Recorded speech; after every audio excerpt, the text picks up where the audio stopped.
Hello again, everyone. We're a little bit late starting. We're all getting our poppies. Thank you, Mr. Clerk.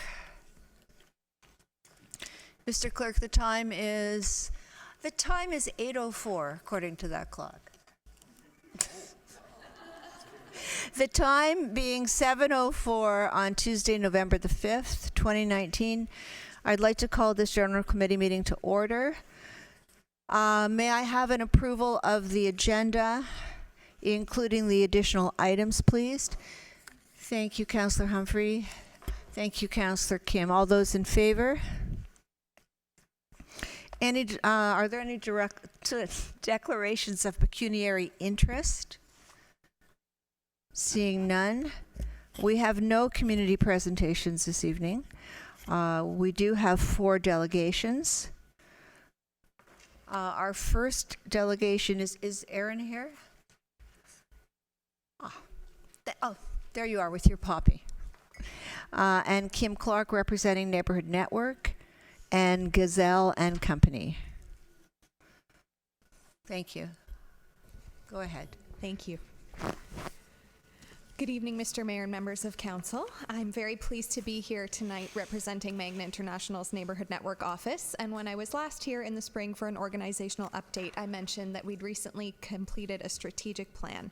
And part of our new vision and our future direction, which was in line with some of the comments that came from council at the time, was the critical importance of establishing an initiative to ensure that the diverse and changing faces of our community are being supported. Since that time, Neighborhood Network has been approached by Kim Clark. Kim is the principal of Gazelle and Company and an expert in the field of diversity and inclusion. Kim has grown up in the area, and like all of us, she has identified and experienced this gap too. And Neighborhood Network is so impressed and on board with supporting a project tackling these issues that we've signed on to become the lead community partner for an initiative that Kim is helping us spearhead. So today we are here to request council's support with the project, and I'll turn it over to Kim to tell you a little bit more about it. Thank you, Erin, and thank you all for your time today. As Erin said, I grew up not in Aurora. I grew up in Newmarket, but moved back about 4 years ago to the area, and it's incredible to see how much is familiar, but how much is changing, and it's exciting, and it's an incredible opportunity. When we take a look at our communities here, there's so much innovation, there's so much change, there's so much growth. I take a look at the announcement of the Armory here in town opening, and what a great hub that's going to be, the incredible work I see at the Aurora Public Library around inclusion and creating community, and the opportunities that revitalizing the downtown core offers for the economic growth and community and sense of belonging is really powerful. This is the type of work that I've done, whether with clients in my private practice or when I was at CBC doing community engagement work and diversity work. So it's exciting to be here and talking to you about why this is important and why this came up. Working with Neighborhood Network, we had an opportunity to take a look at this with some community-based organizations, and we realized there wasn't a lot of data that was really specific to Newmarket, Aurora, and East Gwillimbury. When I took some looks, there's a significant amount of information around the demographics of York Region, what diversity looks like, what our community looks like, but nothing when we take a look at our specific communities. There's not that specific data. We know our communities are changing. We want to engage with them in a meaningful way, and we want to get a better understanding of the diversity in our communities. So what does that mean? What that means is if we do that, we can engage more effectively. We can inform program and policy development in a more meaningful way. We can take a look at what are the recreation activities that we're doing. What languages do we need to be taking a look at when we're communicating with our communities? And it provides that opportunity for deeper engagement and connection, both as a whole as a municipality, but also for you as councillors. And the other piece is there's lots of studies out there that show that having inclusion, having belonging, diversity in a community not only provides that connectedness, but also creates an opportunity for economic growth and economic development. So what we are proposing here today is a collaborative approach, taking the three municipalities and neighborhood network. And what we would like to do is collaboratively look at these shared challenges and come together to find some opportunities. What we're proposing is to create a report, and that report would have the demographic information. It would also have a summary of organizations that are doing this work in our communities. Our borders are porous, so a lot of these organizations kind of cross across the three municipalities. We'll also have a breakout for each individual municipality, so we'll have something that takes a look at the broader issues, but also take a look at the specifics to your communities. We'll have some engagement workshops for the municipalities that are our partners, and then we'll also take a look at what does this mean moving forward.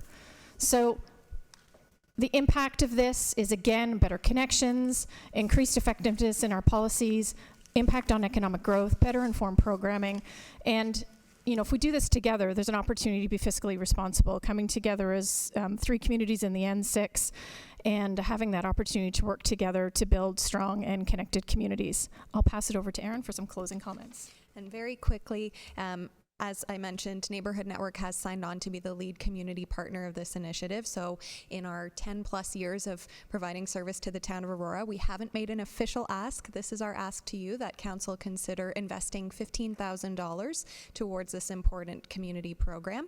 And we have asked each municipality to also invest. Thank you.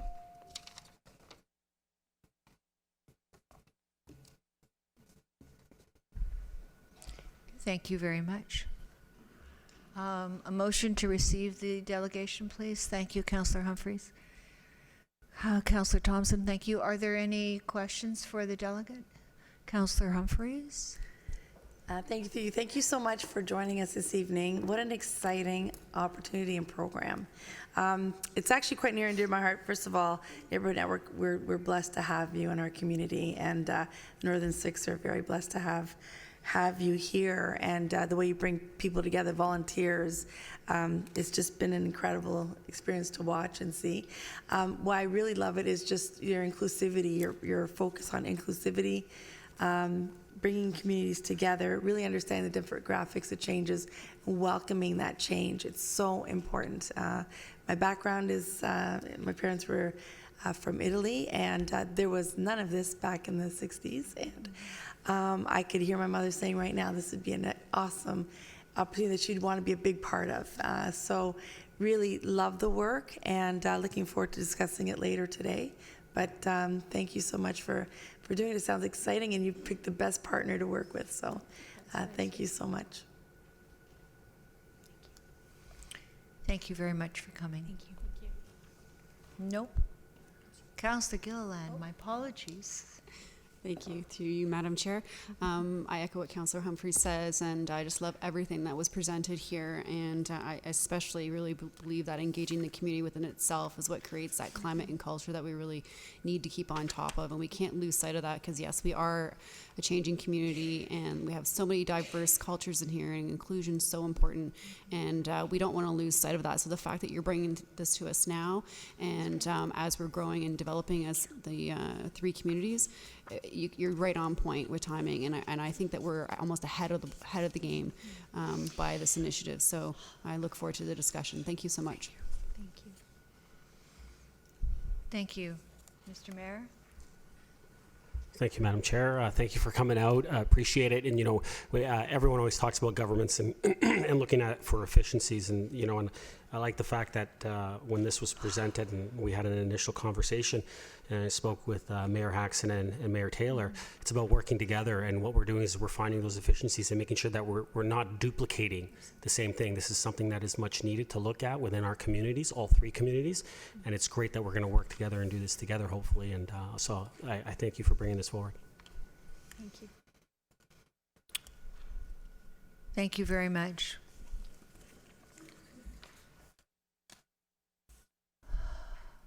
Our next delegation. Oh, sorry. All in favor? Thank you. Our next delegation is, hold on. Who is it? Who's our next delegation? So, Leslie Jennings. Thank you. Leslie Jennings. Thank you, Leslie.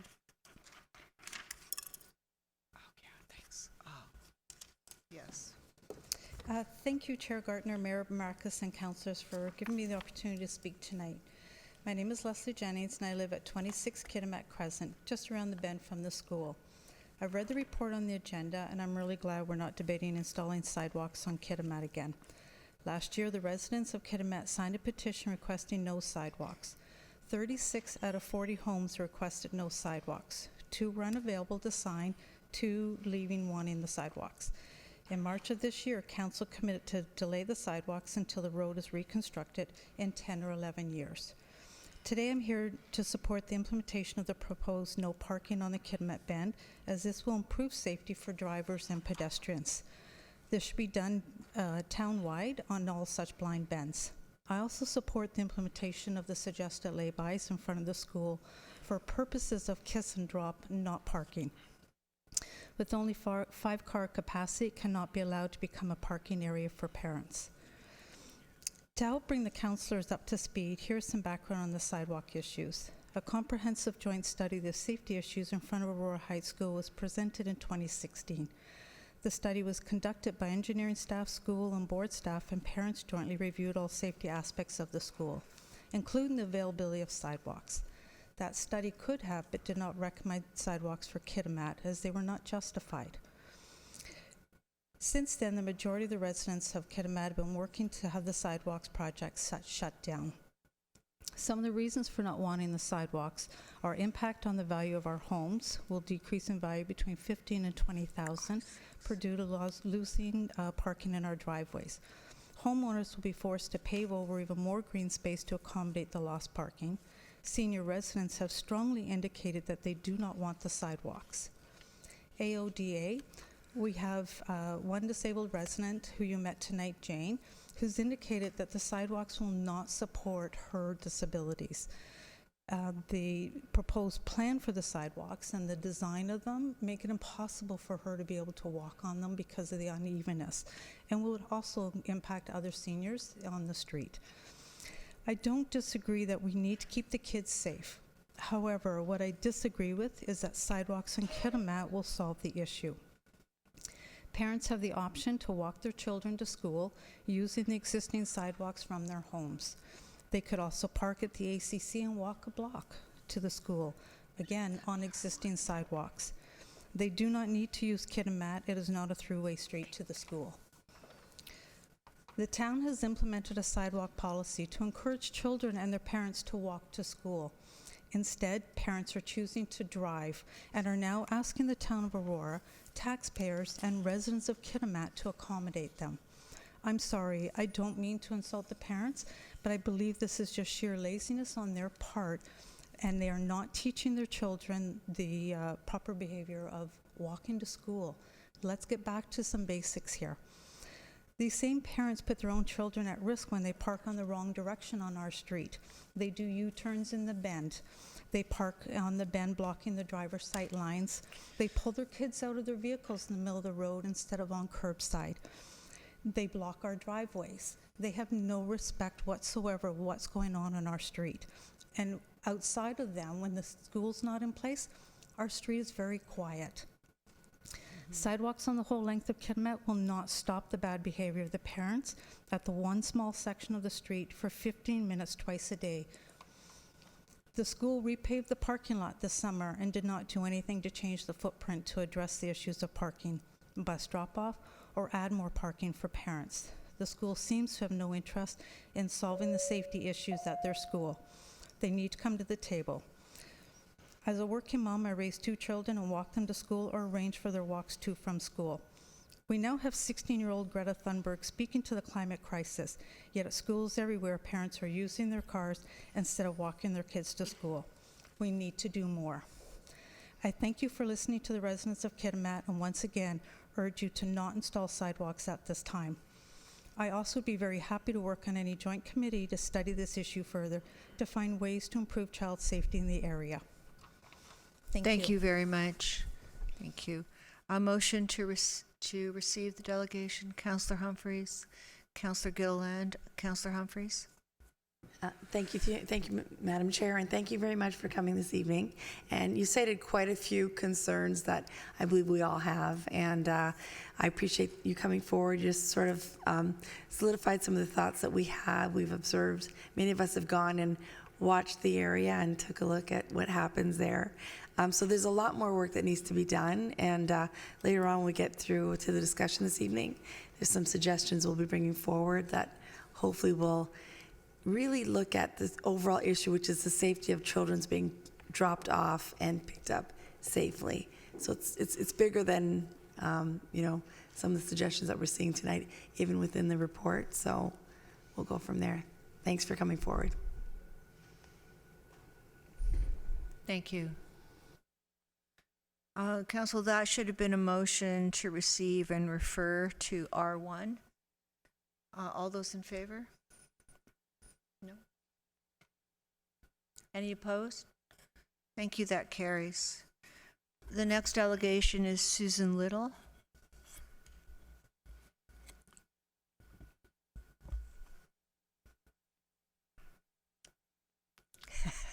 It can be daunting. Maybe move the mic down to your mouth level. Thank you. Good evening. My name is Suzanne Little. I am the crossing guard at the intersection of Tecumseh Drive and Kitimat Crescent. I am also a mother of a student who attends Aurora Heights Public School. I personally feel that prohibiting parking along a part of Kitimat Crescent is not in the best interest of the children. These families will now have to park further down Kitimat and travel a much further distance walking along the road. I believe that this would put the children at a much greater risk. On an average day, I cross approximately 46 Aurora Heights Public School children and their families. 23 of those children are in kindergarten. 15 are children who live on Kitimat. Many of these families also have younger siblings in tow. There are days, there are strollers, pregnant moms, crutches, grandparents, and people with limited mobility. For the first 45 minutes of my day, I see very little pedestrian traffic. Then slowly but surely, my regulars start trickling in. The busiest time is about 10 minutes before the bell rings at 8:55. Most mornings are uneventful, and some mornings it is a bit of a gong show. The afternoon is pretty much the same. Quiet for the first 20 minutes, and then the regular crowd starts to shuffle in, and they pick up their kindergarten children. They are normally long gone before the bell rings at 3:25. The majority of the other families who park on Kitimat, for the most part, are there for 5, 10, and sometimes 15 minutes in the afternoon. I can completely understand the frustration of some of the residents on Kitimat. From what I have witnessed, though, most families are respectful in the way that they park and drive. Unfortunately, there are that handful of motorists that ruin it for everyone. If you prohibit parking, you really are just punishing the motorists that play by the rules, and the ones who ruin it for everyone will still continue to park and drive in a way that is convenient for them and not always considering the safety of others or the rules of the road. I wish you could see these children through my eyes. The pure, sweet innocence. Not a care in the world. They are impulsive and they are unpredictable. They are not thinking about cars and consequences. They are more preoccupied by their new Batman shoes and their pretty new little dress. One little kindergarten friend, during a rainy, blustery day, had his umbrella ripped from his hand, which he in turn ripped his hand from his mom's and started running towards the road and his umbrella. I screamed stop, and thankfully he did. I've watched as some of the older kids are bouncing their ball and it gets away from them. They instinctively start running for it. I am no expert on kids, but the one thing I've learned over the years is that kids just don't think about their consequences their actions may have. True. We live in a fast-paced world. Aurora's population has grown a lot in the 25 years that I've lived here. Aurora Heights Public Schools enrollment has grown a lot. The school boundaries got larger when Wells Street Public School, got larger when Wells Street Public School closed and Aurora Heights became their home. Our little town is growing up and getting bigger. It's just a busier place all over during certain times of the day. Our school is no different. As a mother of a child with cerebral palsy and paraventricular leukemia, life doesn't always come easy. My child has worn AFOs or leg braces for most of his life. He needs some for balance and stability. We are extremely fortunate that he is very high functioning, but still has difficulty with walking. For the most part, my son takes a bus to school, but there are still many occasions where he must be driven. I am not comfortable with my child having to walk on Kitimat. I am 100% committed to my opinion that a sidewalk is the only safe option for the pedestrians who travel along Kitimat, especially the children and seniors. I don't believe that there is anything that anyone could say to me that could make me change my mind. At the last general committee meeting, a homeowner on Kitimat asked for more snow plowing, as the road is treacherous in the winter for seniors who live there who have to walk to the mailbox. I believe that this gentleman is also a past member of the Accessibility Advisory Committee for the town of Aurora. He himself feels that the road is unsafe for pedestrian traffic, and I couldn't agree more. The most dangerous incidences that I've witnessed in over the past 3 years have involved the children walking on the road. This is the last place I want to be tonight. I just want to do my job to the best of my ability. I cannot control people's driving habits or the aggressive, impatient, and distracted drivers. I can't control the congestion. I can't control the weather. I can't control the motorists who don't stop for the stop signs. The only thing I can control is how I react to it all. One of my most treasured gifts that I've ever received came from 2 children and their mom.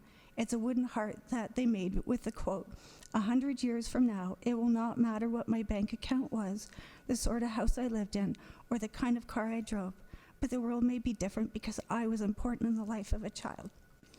My job is extremely rewarding. It's not because of the check I receive. It's because of the little arms that wrap around my legs to greet me each day.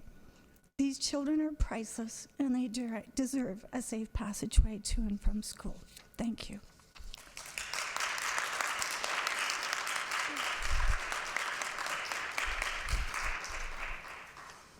Thank you. Stay where you are. We have some questions for you. Councillor, a motion to receive and refer to R1. Thank you, Councillor Humphries. Thank you. Sorry, this side of the table. Thank you, Councillor Gallo. Councillor Humphries. Thank you, through you, Madam Chair, and thank you so much for your delegation. You can tell how much you love your job and how much you love the children. It's important to you, their safety, and absolutely understand that 100%, and I think we're all feeling the same way. And I appreciate all the areas of concern you have. You see it day in and day out, right? And it's weighing heavy on your mind. And so we're hopefully tonight going to come up with some ideas that'll take that away. Because I don't think there's a clear 1 or 2 item thing that needs to be done here. There's a lot more. And I believe the school board and the town need to work together to look at this from a higher perspective and really understand those safety issues and come up with a really strong plan. So it might not be as easy as sidewalks or no sidewalks or parking. No, there's a bigger view that needs to be done. And staff have done an excellent job in investigating over the last few weeks. We may need some more time, but we'll get to that discussion in a little while. But thank you very much for coming forward, and I appreciate your words. They're very special. Thank you so much. Thank you. You got to stay there. Councillor Gallo. Thank you, Suzanne. I don't have a question. I just wanted to thank you for coming up, and I know it can be daunting, and you did an excellent job, and I love your reference to the Piano Man. The regular crowd shuffles in. Thank you. Thank you. I'd also like to thank you, having spent some time there this morning. I have some ideas as well that I hope will help. Thank you. Thank you. All in favor? Opposed? That carries. Thank you. And we have one more delegation. Amanda Dench, you're already there.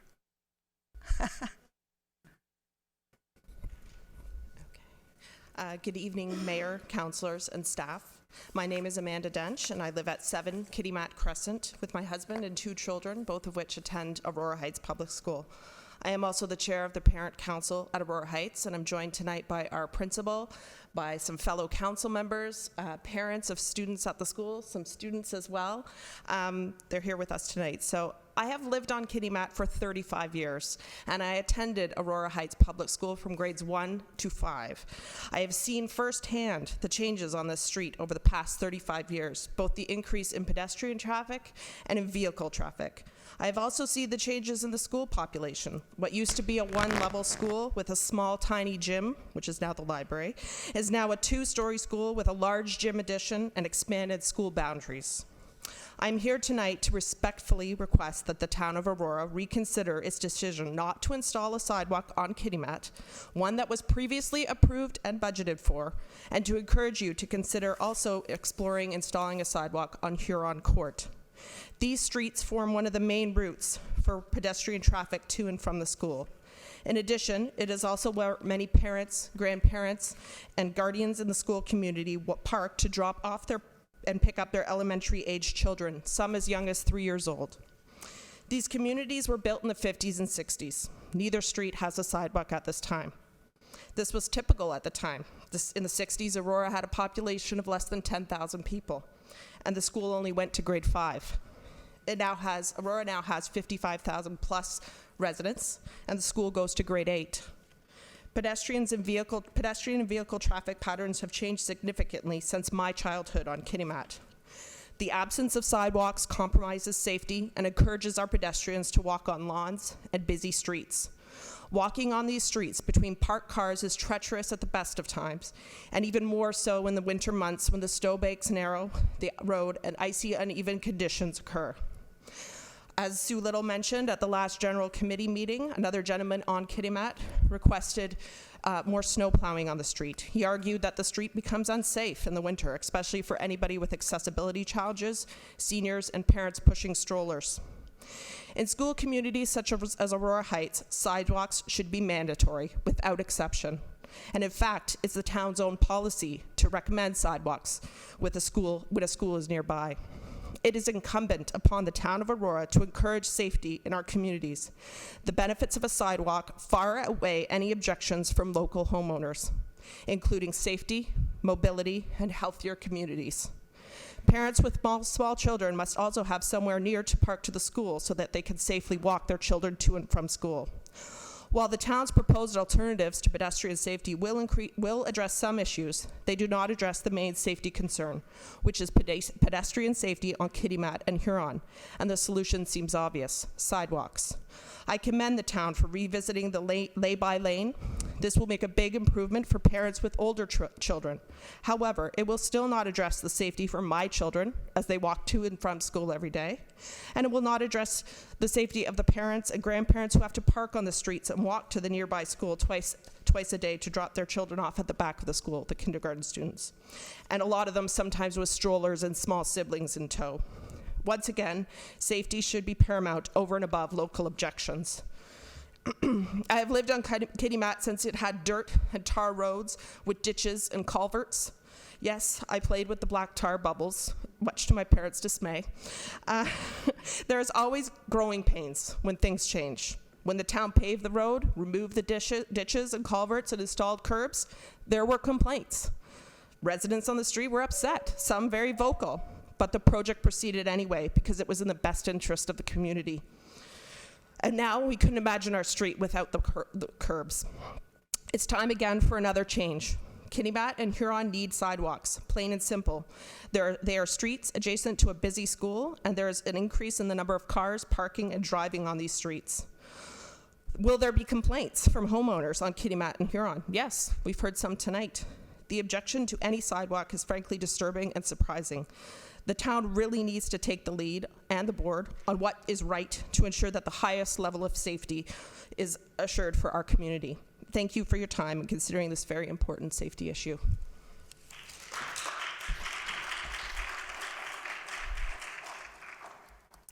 Thank you very much for coming forward. A motion to receive and refer to item number 1. Councillor Thompson, Mayor Maracas. Questions? Councillor Thompson. Thank you, Ms. Dench, for being here. Just I wanted to clarify, are you here tonight as a resident, or are you here on behalf of council making remarks? I'm here as a resident and on behalf of council making remarks. So has the parent council formulated a motion with regards to this We issue? have provided a letter to council supporting the sidewalk on both on our Kitimat and Huron. Perfect, thank you. Thank you. Councillor Gilliland. Thank you, through you, Madam Chair.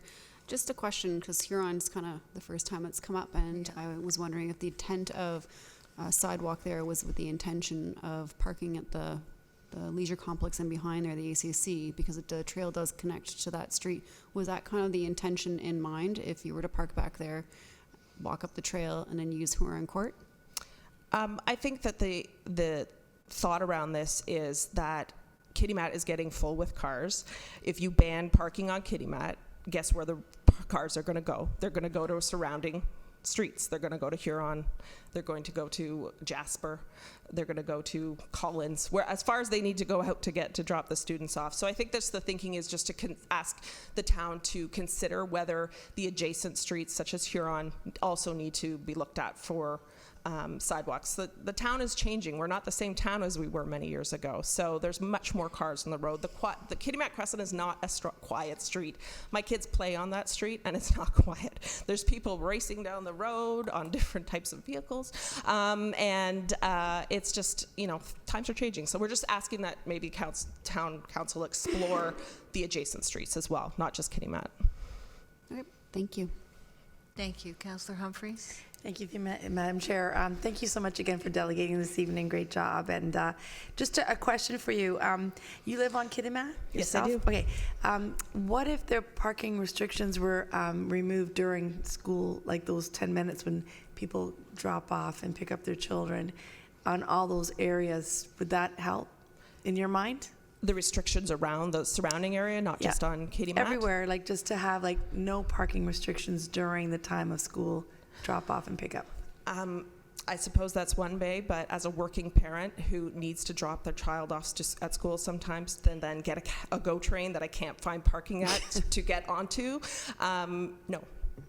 We need to, I get that the residents are frustrated. I live on the street, but we need to be able to park near the school to drop our kids off on time to make our commitments. Sorry, that's what I was saying. My apologies. To lift the restriction during. That's what I meant. Okay. Would that really help for the the busy time? Like you don't want to have parking. For the busy time, certainly, yes. That would provide a lot of relief, like Sue right? Little said, it's basically 20 minutes in the morning and 20 minutes in the afternoon. Exactly. However, I'm not just thinking about the school time. I'm thinking about walkability of our city. Sure. Why would we not consider having sidewalks on all of our roads so that we're able to walk and enjoy our city? There's lots of people walking on Kitimat with children, with dogs, with, it's a lovely little crescent to go down. So let's give the community some safety while they're doing it.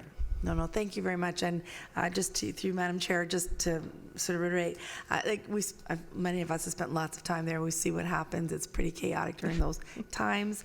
Sidewalks, absolutely, but that's a discussion to have maybe later on this evening. But just in terms of a temporary relief, if there was lifted parking restrictions so that parents can drop off safely, park legally, pick up their children, just provides a little relief while we come up with a bigger solution. Yeah. Well, I think, like you mentioned earlier, there's a lot of solutions to be looked at. Sure, lots, you bet. Thank you so much. Thank you. Thank you very much. All those in favor? Great, that carries. So moving to the consent agenda. Is there anything, Mayor Maracas?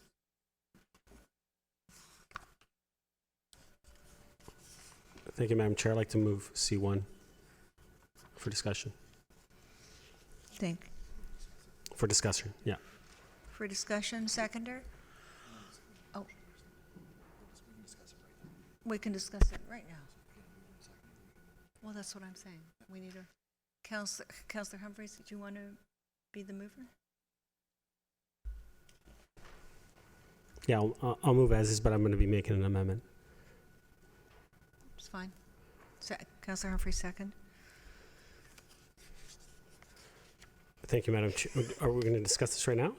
Oh, okay. I thought you wanted to do the Kitimat first. That's why. That's the only reason I didn't. Is it a short discussion? Well, it depends. I mean, I don't know. I Okay, mean, so we then could- you know what? You're Yeah, right. let's do Kitimat. I agree, because that's. Let you be yeah. respectful This could to This could the- take a bit, so I don't want to, yeah. Okay, so then we'll wait with C1. I'll withdraw my, okay. Thank you. I have a question for later on A2. So let's move right to R1. Who would like to put this on the floor? Thank you. Councillor Humphreys? Would anybody else like to put this? Thank you, Councillor Gilliland. Councillor Humphreys, do you want to start? Thank you, Madam Chair. I appreciate a lot of discussion this evening, having many members of the public come forward and discuss many of the safety concerns of this area. And thank you to the school and the principal for being here. I think that's wonderful, and parents. Thank you so much. I do have an alternate motion for this evening, if it would be all right, Mr. Clerk, if we can put it on the screen for consideration. Mr. Clerk, is that proper process? Through you, Madam Chair. Not exactly. It should be, you should describe the amendment you'd motion? like to make. Sure. And Make an then amendment. make Okay. mover and seconder. And Oh, sure. So, apologies. Okay, so basically, what I'd like to do this evening, I think there's a lot more work to be done, and I just wanted to share something that staff, Anka and her team, have been really watching and looking at this area, and there are a lot more bigger ideas in terms of an overall look at the area and safety around many aspects. There isn't just one area that we want to fix. It's one of those things where we fix one thing, there'll be a domino effect, and we'll have to try to fix something else, and so on and so forth. So through discussing with staff, what I would like to propose is that refers back to staff, and that they ask that the school be part of a working committee. It was discussed tonight, I believe a member of the community had asked, actually this crossing guard, I'm sorry, had mentioned that perhaps having a working session together. So what I would like to see, if we can have a working group set up together to address the safety concerns and come back to council at a later date with an overall plan. And I do believe it's going to be a joint partnership with the school, and eventually with the parents and public information.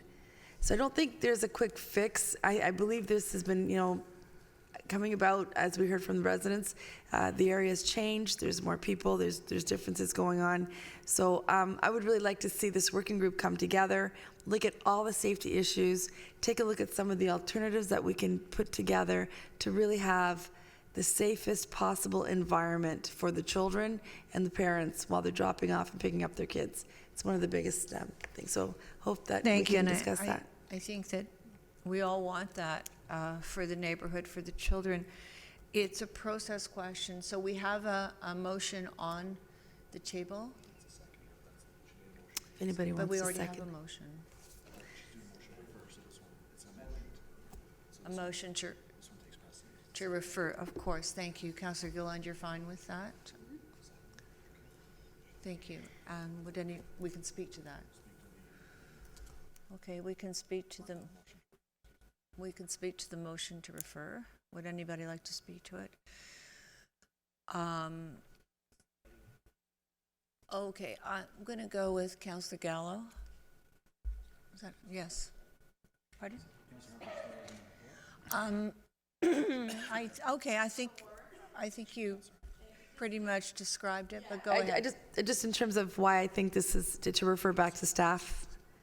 So the motion was what I'm asking, but I just think it's a good opportunity for us to have staff and the school board working together to really take a look at the issues. The school board lives it every day. We were there on site on Friday. We spoke to one of the individuals in the office, and the vice principal or the acting principal was there at the time, and they see things every day, just like the crossing guard, just like the parents. And I think to have them at the table with our staff, we could really come up with hopefully some great changes here, and some significant changes. And I know that I've seen an idea that that staff has come up with, and I think it'd be great to put on the table at a working session to see how viable it is, and to see if it's something that we need to go it too in that direction. And I believe it'll change a lot of what we're seeing every day here. So hopefully the council agrees to putting this together. Thanks. Thank you. Councillor Gallo? Thank you, and I'm supportive. I just wanted to hear from staff, particularly in terms of the working group and its composition, and do we envision any parents involved in that process? Madam Chair. The working group will be formed from the town staff, engineering, traffic analyst, school board, and the school representative, maybe the principal. This is what we proposed, to have a working group between the town and the school first, to come up with solutions that are okay for the town and for the school board, and then to present those solutions either through an open house to the residents, to the public, and later to council with the input from everybody. That sounds okay, as long as there's an opportunity somewhere in there for the residents to provide input. I think that's we shouldn't miss that, and I think that's important. Thank you. If I could just ask for clarification. So it would be the school board and town staff coming up with a plan, and then it would be brought to the public, and they would have opportunities for input that could add to or change that plan? Okay, thank you. And do you have any idea how long you would be spending on that? I don't know. It's very difficult sometimes to school board. It's sometimes they don't reply too fast to us. I would say at least 6-8 months. I would ask for a year, if that's acceptable. Okay, I'll wait to speak. Councillor Thompson? Thank you. With respect to the working group, I would hope that an invitation would also be extended to the trustee. Mr. McRoberts is a former member of council. He's also the current school board trustee. I think he has a unique perspective, and I think that he could add some valuable input to the issues and help look at some solutions. So I wish that that invitation be extended to him. Thank you. Councillor Gilliland? Thank you, through you, Madam Chair. I agree with Councillor Thompson. I was going to say something very similar in that with this working group, just realizing that the school does need to work together and have a compromising solution with the town. As much as a sidewalk is something that we're all kind of discussing, I don't see that this is a solution for the long term and really solving the parking problem that the school has. So it's a much bigger picture than I think what's been brought forward today. I do like this, what's in the report and a lot of the hard work that staff has brought to us. And I know that I've talked offline with engineering as well about some other solutions. And I'm really hoping that those ideas can also be collaborated with the school, as well as, I guess who's paying for all of it and where we can come together. The town's definitely going to be supportive with the initiative, but I guess dealing with the school and the trustee and the board and seeing where we can compromise, I think is the best foot forward into a decision that will benefit the community, not just for the next few years, but 20 years from now. Thank you. Mayor Maracus? Thank you, Madam Chair. And after our last meeting, I did have a discussion with our school trustee, Mr. McRoberts.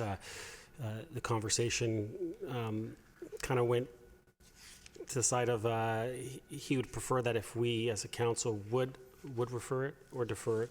Either way, he believed that now this was his first time getting involved in this situation, and he felt that he wanted an ample opportunity to sit down and work with the residents, work with the individual school itself, and look at finding a solution to create a safe environment for our residents, for our children in the area. And so he wants that. But I will make mention, as far as the sidewalk issue, I think that falls on us to make a decision, not necessarily the school board. And so that's on us to make a decision. And so we need to make that decision.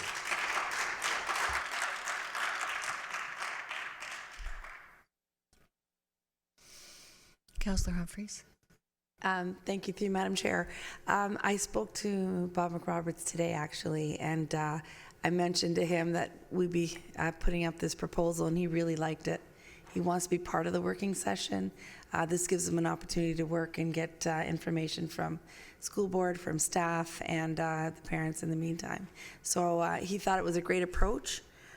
He knows the principal quite well, and he'll be engaging with the principal very quickly on this, if not already.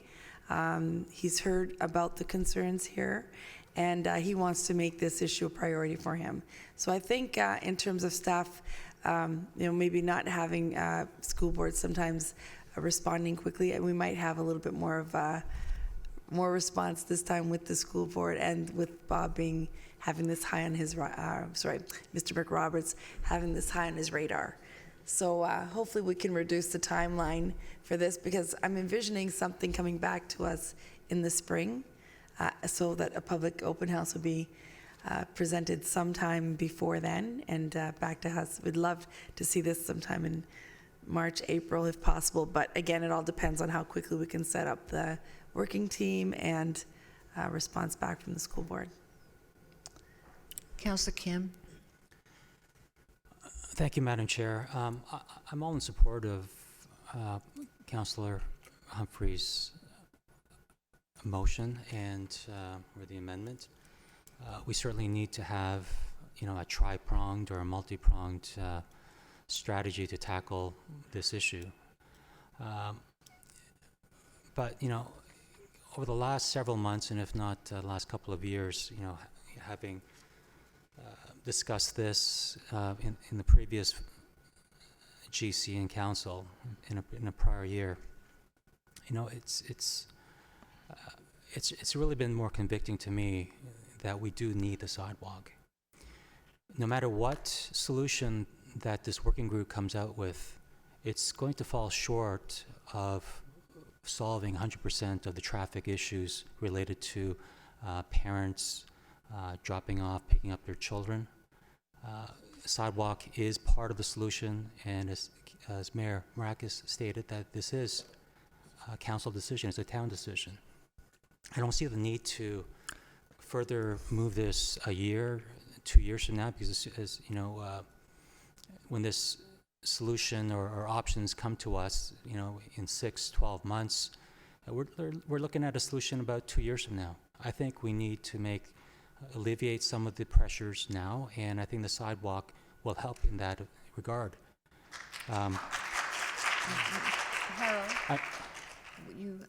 Thank you. Thank you. They appreciate it as well, but we're speaking to the referral to staff. Is there anything in particular you'd like to say about that? So I guess through you, Madam Chair, to Mr. Clerk, what's the most expeditious way to put in an amendment or a new motion to put the sidewalk forward? Through you, Madam Chair, I would suggest a notice of motion that would go, the earliest it would go is the November 19th and 26th cycle.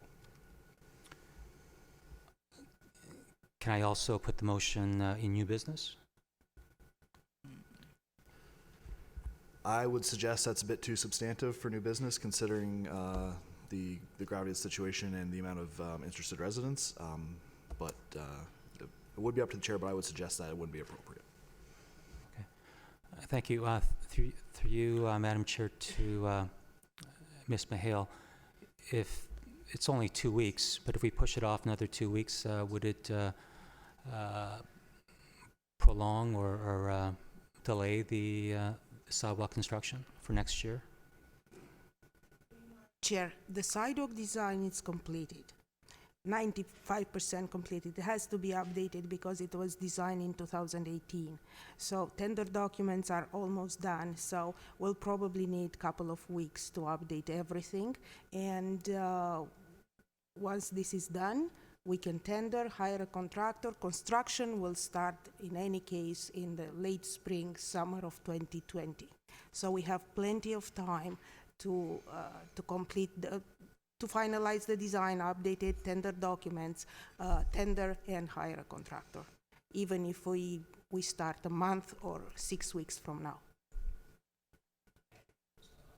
Of Councilor Humphrey's amendment, and I'll put in a notice of motion for the next cycle. I'm sorry, Councillor Humphreys, you've spoken twice. I'm supportive of the motion, but I would like to say, as quickly as possible, I would like to see the parking restrictions lifted on Tecumseh.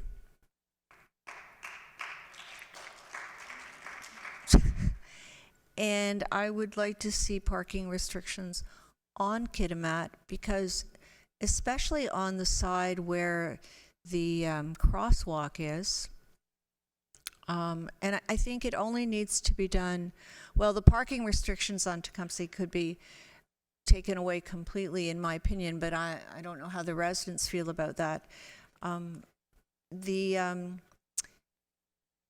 think that would help. I also think it would really help to extend the area where the cars park and they are helped out of the car by the person from the school. There's not enough space there. Also, as part of the working group, also I would like to say that the parents must be told that they can't, if they're parking to let their children out of the car, they must not get out of the car, because that takes a lot of time, could create a dangerous situation. I was watching it today. It's to me, that's not acceptable, but that would be up to the working group. And the other thing, I'd like to see some 10-minute parking in front of the school, not during the the drop-off and pickup times. Well, it's to the working group with respect to the sidewalk.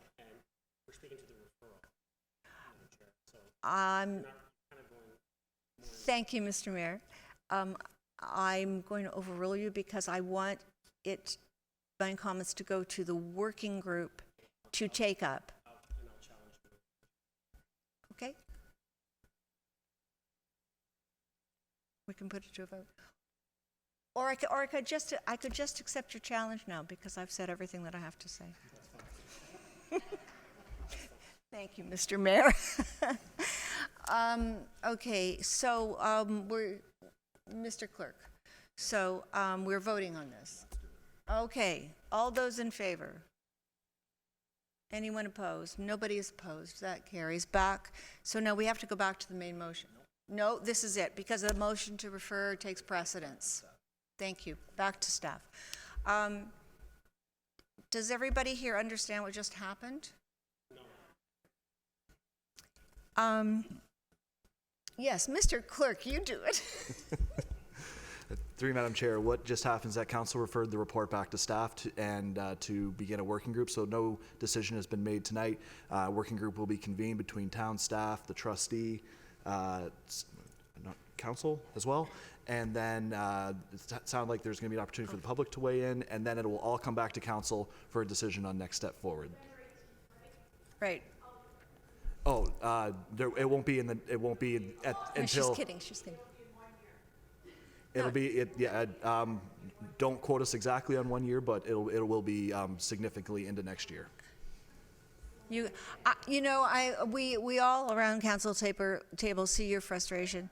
What we want to try and do is get this completely right. And in my opinion, the proposed sidewalk is on the wrong side of the street. It should be on the same side of the street as the crosswalk. So but we need to come together and try and really explore this to the best of our ability. It will take a little time, but we need to move on, and I thank you all for coming.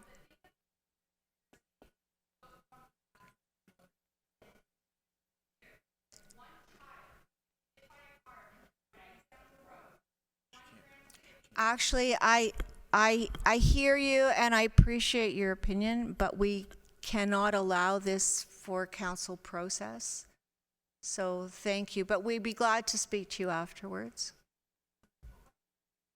Thank you. We need to have,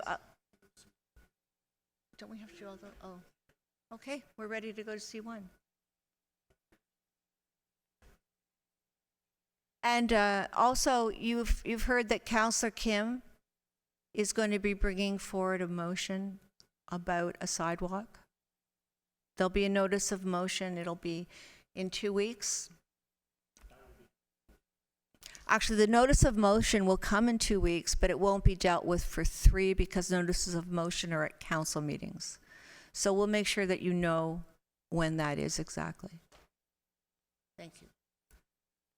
Okay, should we take a break or should we just go on? We need to go to C1 now, Mr. Mayor. We need to go to C1. Mover into seconder. Thank you, Councillor Humphreys, Councillor Gilliland. Oy. Speakers, Councillor Maracas. Thank you, Madam Chair. Mayor Maracas. Sorry, it doesn't matter. You know, as I mentioned when the delegate came before us, you know, this is something that we even during our budget discussions, we looked at a lot of the studies or consultants that we would look at possibly bringing forward, and whether it's climate change action plan. And we said that why aren't we all working together and we can look for those efficiencies so we're not individually burdening our taxpayers with the full rate on a study or on a consultant. And here's an opportunity that is for something that I think is needed within our community to look at how the demographics are changing within our communities and how we can become more inclusive. You know, I think that the amount that we would be chipping in is very minimal compared to if we did this study on our own. And I believe that Newmarket has already approved this, and I believe East Gwillimbury is approving this evening. So I'd like to put forward an amendment that we, and I'm not 100% sure, and I've been trying to discuss this with our CAO as far as where the 15,000 would come from. And I'm hearing from our rate stabilization, but I'd like to put an amendment forward. If the rate stabilization is not the way the council wants to go, then we can have that, let's have that discussion and we can find where that money can come from. But I'd like to put an amendment forward that we support $15,000 for the study through our rate stabilization. Seconder. Councillor Thompson.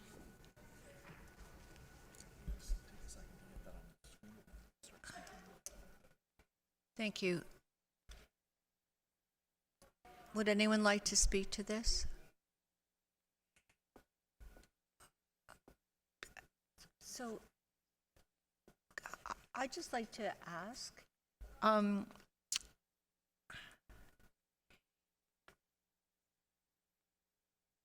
you want to, okay, sorry, we've got speakers. Councillor Thompson, would you want to wait till we can wait till the amendment is, if you prefer? No, that's fine. My question is actually through you to Mrs. Wainwright Van Kessel. Do we have any funds left in the council contingency account? And if so, would you happen to know roughly? Through you, Madam Chair, the council contingency account was budgeted at $10,000. To date, we are showing about $3,100 in transactions that have been posted to that, but I think there was a couple of items that did come through approvals that have yet to been charged to that account. If we did go forward with this, we could charge it to the council contingency. It would just exceed the budget and essentially use up part of the surplus that we're expecting this year. Typically, council has used that line item to fund these kind of projects. So I guess my follow-up question really would be either to yourself or to our CAO, the rationale for using the tax rate stabilization to fund this particular program.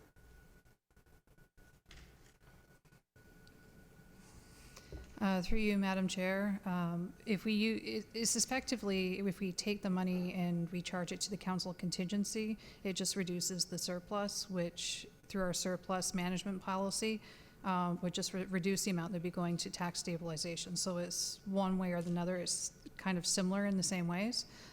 We would just charge it to the council contingency, and it would just reduce our overall surplus. And we're projecting a healthy surplus this year, so it wouldn't 15,000 wouldn't make a significant difference.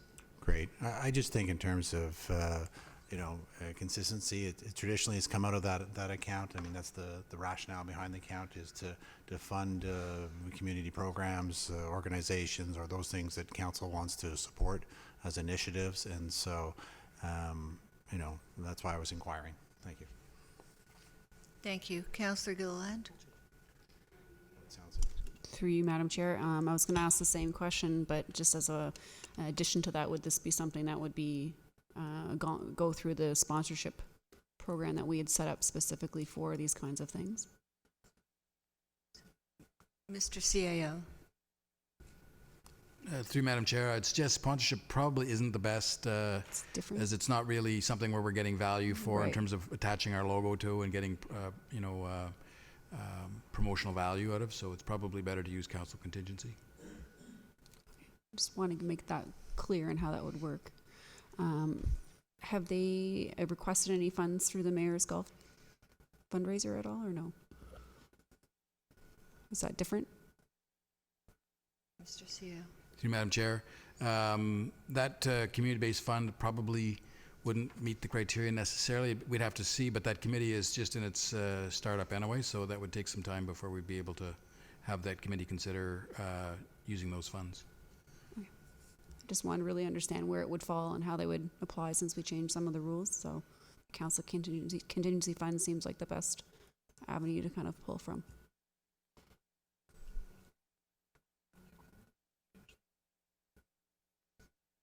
Do you want to put a friendly amendment on the table to change that?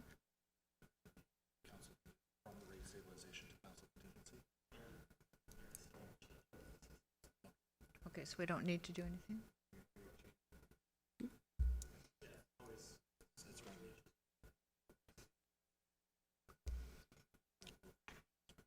Okay, thank you. Councillor Gallo? Thank you. I just want clarity over this in terms of if a community group comes to that podium and asks for money, what do we typically do? Where does it typically come from? What's the process? Mr. CAO? Through Madam Chair, I'd say there's been a variety of approaches that have been taken by this council in the past, so there isn't a clear path. Okay. I'll have other questions after.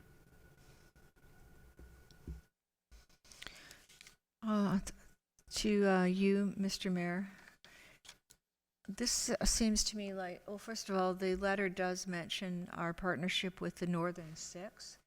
Is this something that we could partner with the Northern Six? Partnering with 2 other municipalities. I know, but is it something we might want to extend? I mean, everybody's interested in this, and It could be expanded to the other ones. I'm not sure if they're going to go out to the other 3 or not. I would hope that they would, but they wanted to work with East Gwillimbury, Newmarket, and the town of Aurora at this point. Oh, and it does say that the Neighborhood Network has partnered with 5 of the Northern Six, not all 6 of them. And there's been a lot of work done on inclusive communities. Is there something out there that we could piggyback on so that it's? I mean, this looks like a whole new initiative. Do you know what? Well, I think they would be utilizing any other reports, similar as a climate action plan. They would look at an overarching plan that has been put forward from other areas, and they would utilize that and kind of gear it towards in specifics towards each municipality, and the value of us working with our municipal partners in Newmarket and East Gwillimbury allows us to be fiscally responsible and save our taxpayers from covering the full cost of such such a study coming forward to enhance our inclusivity within our community. Thank you. And I'm just saying that maybe we could save a little more money, and maybe there would be interest in the other communities, because everybody wants to do this. So Definitely, and hopefully I think that will be passed and I think on. we can mention that to not only Neighborhood Network, but I'll speak with Mayor Taylor and Mayor Haxon about the possibility of bringing on Mayor Pellegrini and Mayor Quirk and Possibly Mayor Lovett, and seeing if they would be interested in joining in on this. Thank you. I think it'd have a nice feel to it if we were all in this. Thank you. Councillor Gallo. Sorry, I thought we were only speaking to where the money's coming from, but it's clearly you're right, support actually. of the study. And I have a few, I guess, issues. First of all, I don't have an issue with what is being proposed. I think there's a lot of value in that. I have a bit of an issue with process because, there's nothing wrong with a memorandum coming before GC with a concept and see if there's some support. There's a big step between that and jumping to funding and supporting a particular endeavor, because the rest of us tend to have to go through a notice of motion, goes through a whole cycle, we put some thought to it, and then it comes before council, and we're not doing that. So I have an issue with that. The second issue is I don't have a lot of detail in terms of where the money's going to be spent. Are they hiring a consultant? What are the matrix? What are we expecting to get out of it? What's the cost benefit? There's a whole slew of questions. It appears it's not, filtered through staff. I want our professional staff to give me an opinion. Is this the best way to spend money in order to achieve what we're trying to achieve? I have no idea. I have a report from a community group that's highly respected, and I have no issues with that. But I don't have a sense of we're on the fly being asked to spend $15,000 of taxpayers' monies and with not a lot of guts or detail around it. And up until about 5 minutes ago, I was fully in support of receiving and exploring and exploring a very good idea. Within 5 minutes, we were spending $15,000, and that doesn't sit well with me.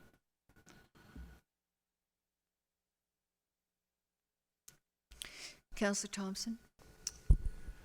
Thank you. It's unfortunate they've gone, so perhaps Mayor Marakis might know the answer to this, but in the report on page 8, it talks about the project costs. It talks about the fact that this is a joint venture, that the town of East Gwillimbury and town of Newmarket are putting forth funds for it. Would it be fair to say that there's some time sensitivity to making this decision because the other communities are moving forward with it, and there's an opportunity for us to save by joining with them now? Is that why it's the decision is coming quickly?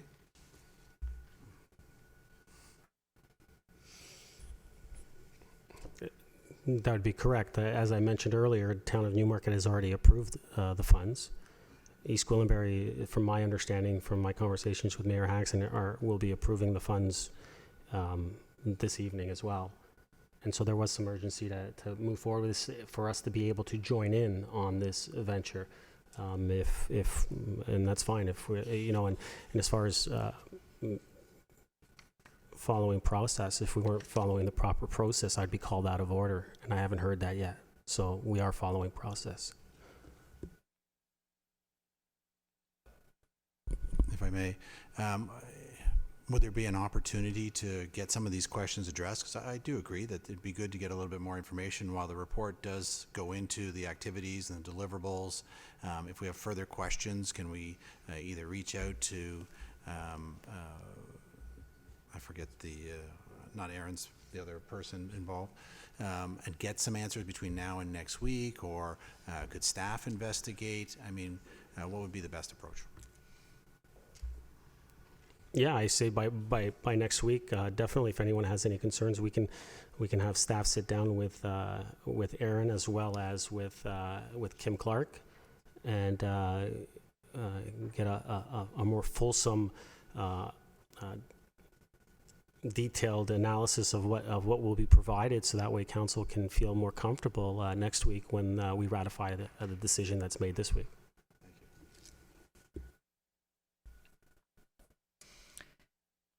Thank you. And I also would, I think it's a great idea. I would like to have more information as well for next week. And I don't know if I'm told it's proper process, but I don't know if I can't remember if we have actually done this before. You're going to give me examples. I knew you were going to do that. Okay, well, I certainly would have more of a comfort level knowing as many details as possible for next week. So I would appreciate if staff would sit down. Thank you. Okay, so we have a motion on the table. All those in favor? Opposed? Until next week, hopefully. Thank you. Back to the main motion. All those in favor? All those opposed? Thank you. That carries. I just have a very quick comment on A2, and then I'd like to suggest to council that we bring forward number 4, because we do have a consultant in the audience. With respect to A2, I'd just like to thank the Accessibility Committee, in particular with number 4, which is on page 4, and it's talking about the accessibility of the boardwalk, the Willow Farm Trail, getting that up to St. John's Side Road, and there is quite a horizontal, we would need, I'm not sure how we would do that, but I'm glad that they questioned that, and hopefully the design will the design be brought back to the committee, Councillor Gilliland?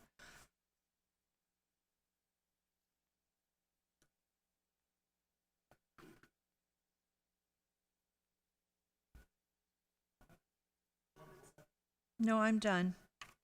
Thank you. Thank you.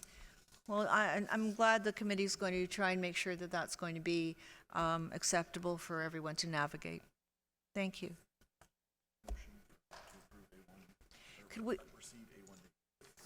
Could I have a motion to receive A1 and A2, please? A1 to A3, please. Councillor Thompson, Councillor Gilliland, all those in favor? Thank you. That carries. Could I have a motion from council to bring R4 forward? Councillor Thompson, thank you. Councillor Gilliland, all those in favor? Carries. R4 is procurement exemptions to the Library Square project. Do we have a presentation or? Thank you.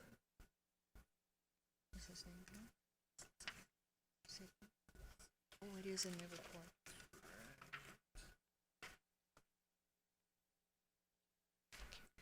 Hello, Mr. Cam. Thank you for coming. I'm a senior PM with project manager with Colliers Project Leaders. And we were invited to come to council this morning, or this evening, sorry, to provide a brief overview of liquidated damages and also CCDC Contract 2.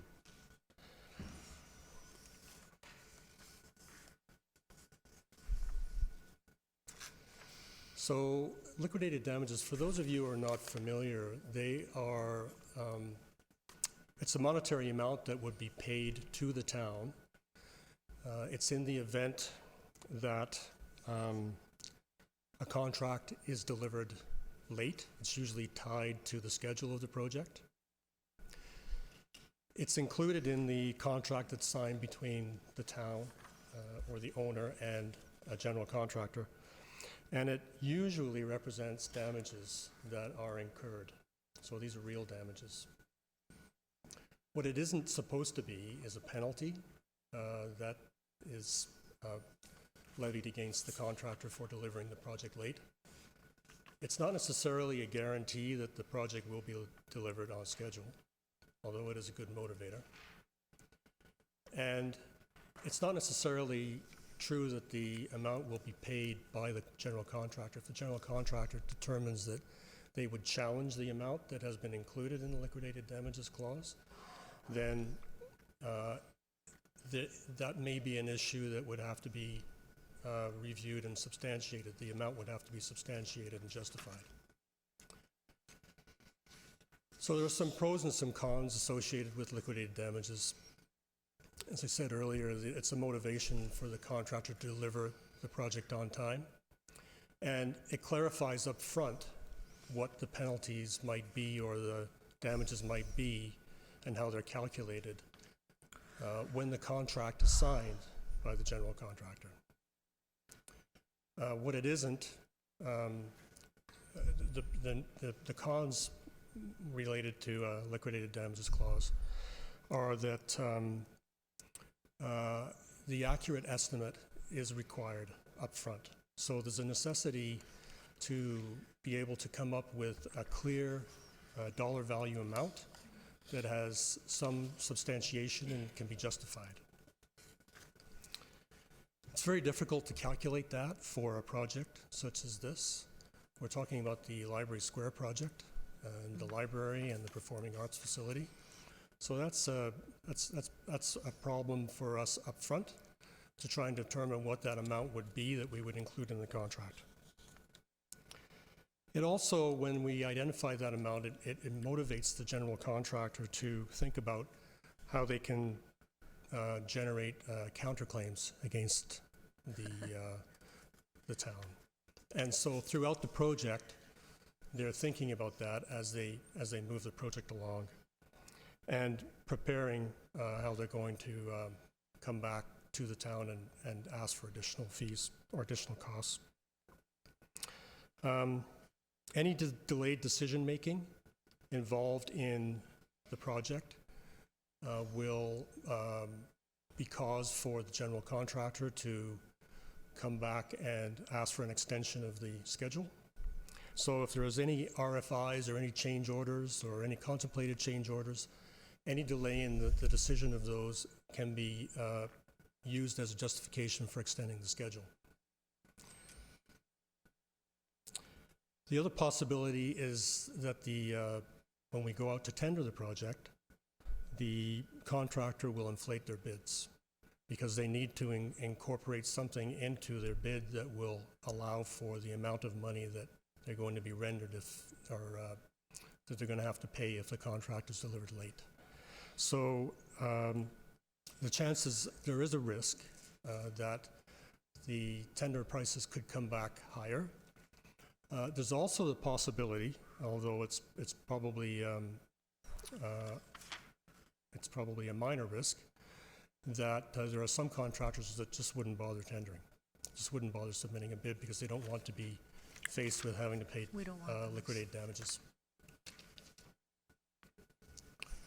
So what we've got up on the screen here is a liquidated damages clause that was prepared by the legal department of the town. The proposal is that this is what would be included in the CCDC contract, which is what we're proposing to have in place for the Library Square project.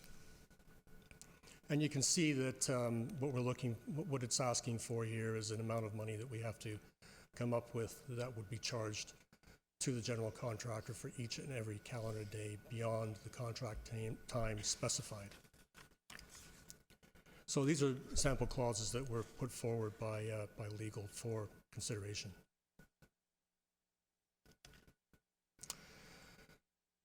The contract that we are proposing to use on this project is CCDC 2-2008, which is a Canadian Construction Documents Committee document. And the CCDC group includes professionals from the industry as well as owners. And they're the ones that have come up with this template, which is a very common template to be used for a project such as this. In addition, we propose to include supplementary conditions, and those supplementary conditions include a number of clauses that further benefit the owners. One of those is the clause around delays, which reserves the owner's right to calculate the damages incurred as a result of a delay where it's caused by the contractor or their subtrades after the contract is complete. So, different from the liquidated damages where we have to come up with a figure before we sign the contract and have to be able to substantiate that at a later date. What we're proposing, and what we have used on other projects, many other projects, is this delay clause, which allows us to, after the fact, come up with the damages and then put a claim in against the general contractor. In addition, we also have a 1% warranty reserve that we include in the contract, and that ensures that the GC honors the warranties of the project. So there's a 10% that's held back until 65 days after substantial performance to make sure that all the liens are cleared. And then there's a 1% that's held for the warranty period, which is usually about 12 months for the project. So you can see here what we have up on the slideshow right now is the delay clause that we usually include. And this protects the town and reserves the ability for the town to calculate the costs, any costs that have been incurred, any damages that have been incurred, and be able to claim those at a later date. So, in conclusion, we're not lawyers. We don't profess to be. We are project managers, and we've worked with many municipalities in Southern Ontario and across the country. I can tell you that I've worked with municipalities such as Mississauga and Oakville, and we're currently working with Milton and King Township and Niagara Falls, Markham. None of those cities, municipalities, had liquidated damages in their contracts with their GCs for the projects that they were constructing. So including it is a little unusual, but it's entirely up to the town because ultimately the contract is signed between the town and the general contractor. Thank you. If there's any questions. Motion to receive and refer. Thank you. Councillor Thompson, Councillor Gilliland. Thank you. We have some questions for you. Councillor Humphreys. Thank you, Madam Chair. Thank you for delegating this evening, and I appreciate that. So liquidated damages was something that we brought in place last term due to a really substantially project that went this way, and we really didn't have any recourse. Is what you're suggesting like industry best practices in terms of the clauses you're suggesting to put in its place that protects us the same? It's a clause that we've used in many, many contracts, and the question has come up before with other municipalities, and we have always advised that we don't include liquidated damages, but we do certainly strongly recommend that we include the clause that related to being able to make claims after the contract is complete. Thank you. I'll think about it a little bit more. Thanks. Councillor Thompson. Thank you. I'm going to ask you to repeat a little bit of the information. Can we go back to slide 4 for a minute? The one that had the 3.2 clauses. So, if you could just repeat what you were talking about. I thought you said that the language would be inserted into the general contract if we decide to go forward with liquidated damages. Yes. Is that correct? Yes. And essentially, this says, for lack of a better term, that if there's any delays or anything like that, a specific amount of money would be charged to the contractor. Correct. And so then if we can go forward to number 6. what you're proposing is a supplementary language to the general contract of the CCDC contracts. And one of the clauses will be with respect to delays, that should there be delays, damages will be charged. And so in essence, without calling it liquidated damages, this seems to be, from a language perspective, similar in the sense that for whatever reason, if there are issues, the town has a mechanism by which to go back to the contractor and impose, not necessarily, won't call it a penalty, but whatever, a cost associated with that delays. Is that Correct. Yes.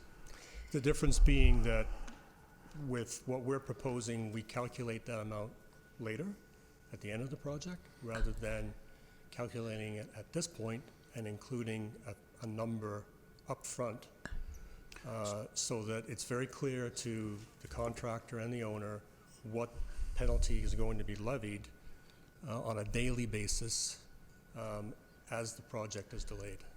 So would it be fair to say then that while the liquidated damages proposes a fixed amount, which may or may not be equal to the actual cost of the delay, that what you're proposing is more of an ability to apply a realistic figure to what the true cost is? Like, Yes. for example, it could be $100 a day, but it may cost us, or the business may be more than that. So there's a possibility that in this case, with a set figure, the town could lose out as opposed to the other one. Is that Yes. essentially? Yes. So I guess, you know, at the end of the day, I'm sure you understand the intent behind members of council wanting to have some clause within the contract to hold that contractor accountable. And should there be any delays or any issues, there needs to be a mechanism by which we can go back to the contractor and exercise our fiduciary responsibilities. And so, in your opinion, would the clause that you're proposing be same or better from an intent perspective as liquidated damages? Yes, I think that we would say that, in fact, it's probably better because it leaves us the ability to calculate at the end of the project what the damages may be, something that we may not be able to foresee at this stage.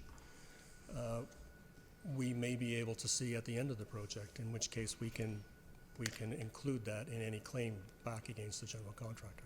So then aren't we just really talking about semantics? We're talking about what to really call it, whether at the end of the day, both clauses are penalty clauses, that should an action happen, the town has a recourse one way or another. No, well, sorry, not penalty, because I know we legally we don't want to use that word. I see the Mr. Serio giving me the eye.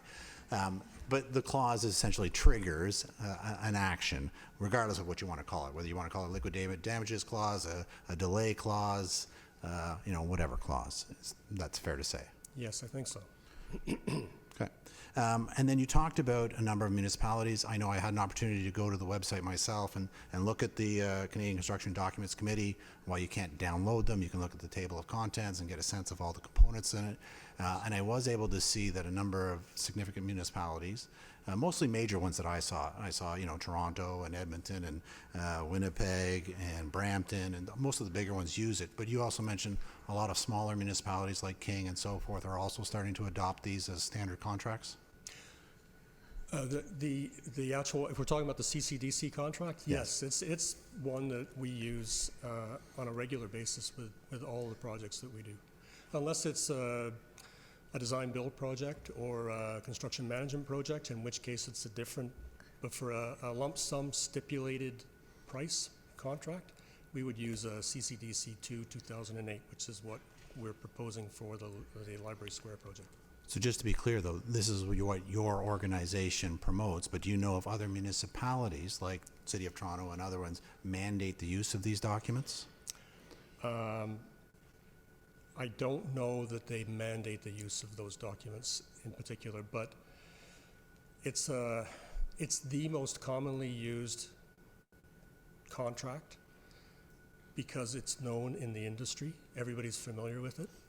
It's very unusual for a municipality to have their own contract and their own terms for a construction project. So many of the municipalities, I can't think of any of the municipalities that I've worked for that have used anything other than the CCDC2 contract for a lump sum stipulated price project. Thank you. That's all I have. Appreciate it. Thank you. Councillor Gallo? Thank you. I'm trying to understand how this kind of started, other than, and it's something at least new that I just learned in terms of the amount we may be, depending on the dollar amount that we choose, if we were to move forward with liquidated damages, that it may not be enough. And that's an interesting concept. I don't know how that amount is typically determined, but I'm trying to understand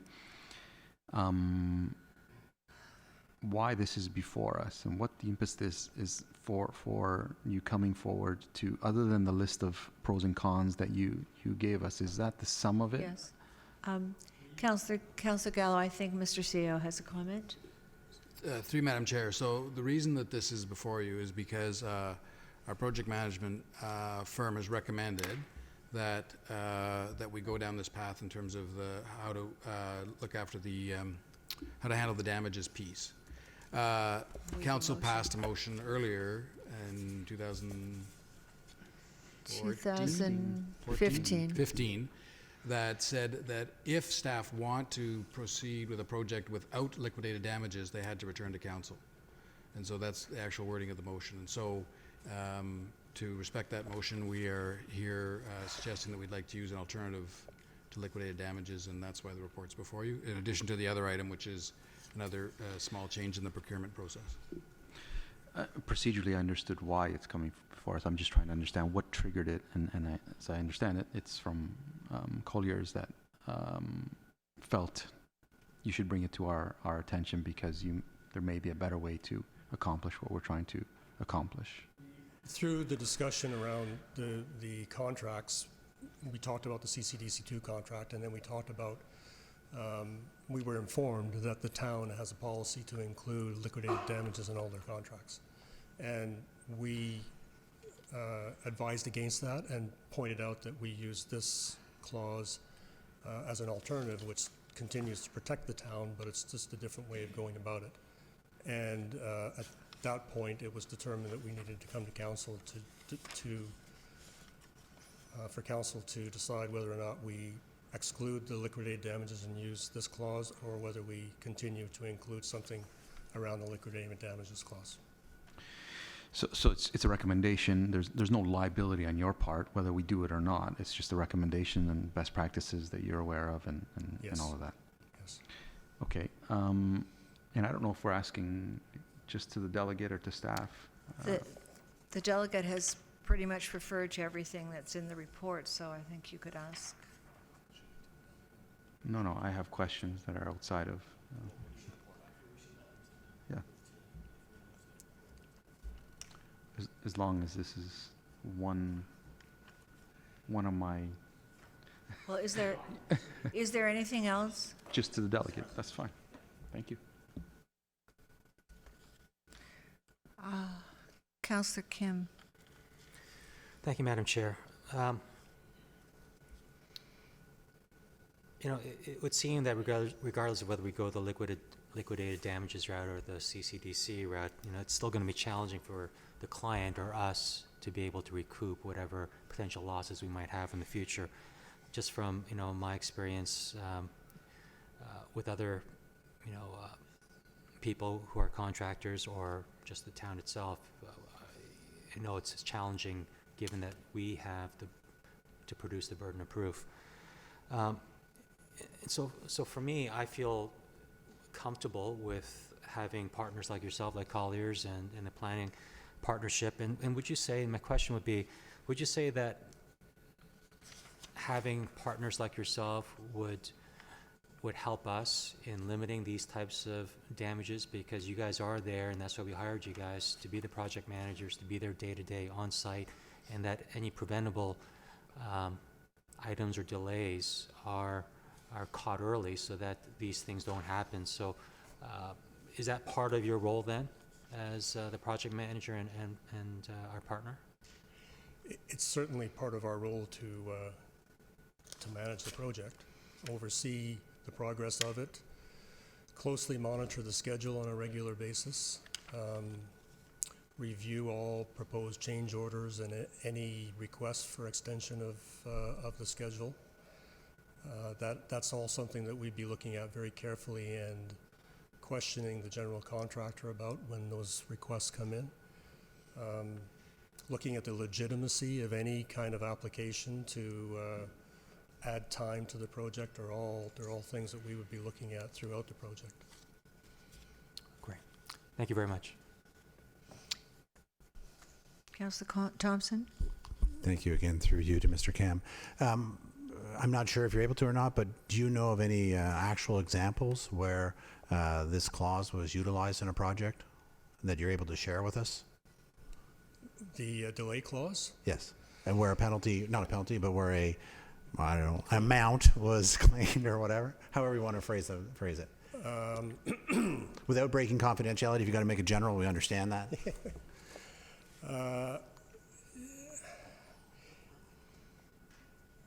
It is often brought into discussions at the end of the project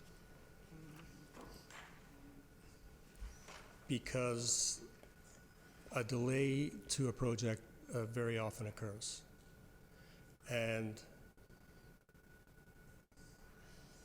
it's always part of an overall discussion because it's usually, there are possibly and potentially damages to the owner if the project is not delivered on time.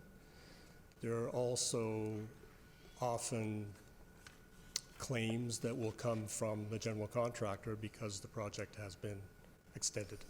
So it often comes into play at the end of a project. So it's fair to say that you've seen this clause utilized many times in the conversations that ensue after a project has been completed. Yes. Thank you. Thank you. Councillor Gilliland. Thank you, through you, Madam Chair.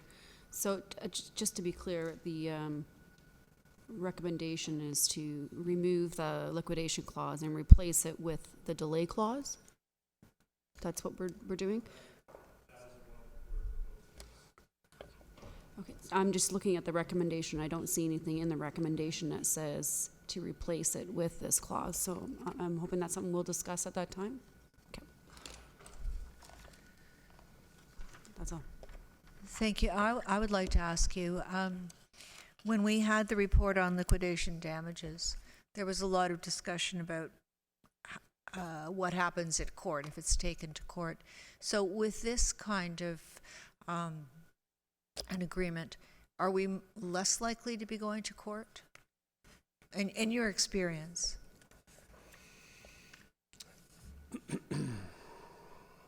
Well, going to court is the last thing that anybody wants to do as part of the development of a project.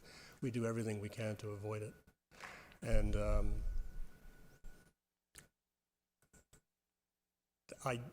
sorry, the question was, are we likely to be protected? Are we less likely to go to court? And if we go to court, how does the court look on this kind of an agreement? In your experience? I think I could say that the court would look upon this kind of a clause more favorably than it would on a liquidated damages clause. We might have more trouble if we were forced to go to court to defend a liquidated damages clause than we would with this one. Thank you. And I think I need to ask you this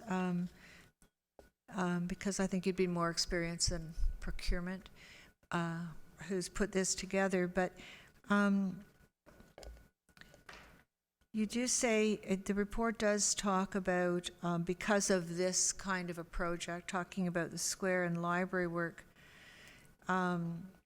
there's a good amount of speculation and assumptions. So and I'm thinking that probably we're also not quite sure how the water is going to affect this project. So is there anything that, before we discuss the report, is there anything that we need to know from you about the the amount of speculation and assumptions that's going to influence how we would decide on this? I'm not sure what you're referring to when you talk about speculations and assumptions. Okay, so I'm getting it from the report, so maybe it'll have to wait to the report, but are we able to ask a question of the consultant during a report? I don't think we are. Do you have the report in front of you? I don't. Okay, so it said, so we're talking about, you're talking about the cons, about how, or we're talking about, and you've spoken about it's an adversarial kind of relationship, and they keep records in case, they're always keeping records in case they're thinking about this. And it says that it would be difficult to accurately ascertain the actual value of liquid damages in a project like this because of the amount of speculations and assumptions that have to be made in this particular project. Well, I think that's probably referring to how you come up with the figure up front, For the liquidation dollar damage. value. So how do you need to be able to come up with something to incorporate into the contract. So much per day. Thank you. And in order to be able to do that at this early stage, you need to make some assumptions and you need to Thank you. speculate. Thank you, Mr. CAO. To you, Madam Chair, I can just expand on that. So it says, especially with respect to the square itself and the library component Right. of the project, Right. because it would be more difficult for the town to demonstrate that we had actually seen damages as a result. So, for example, if the square itself is delayed, what are the actual hard damages to the town? It's really hard to quantify what that damage would be. So that's where the speculation. You're now creating scenarios that say, well, this is what we might miss, and so this is what it might cost us to move this. So you're just dealing with hypotheticals, which are harder to defend. So I think that's what that's referring to in terms of those two components of the project in particular. It is easier to have, my understanding of this is it is easier to come up with a liquidated damages amount for the building itself, because we have a group that's displaced outside of the building, and if they have to stay out 6 months longer, that's easier to quantify those Okay. damages to the town, but not for the other two components of the project. Thank you. So that would be a negative against using liquidated damages. Thank you very much.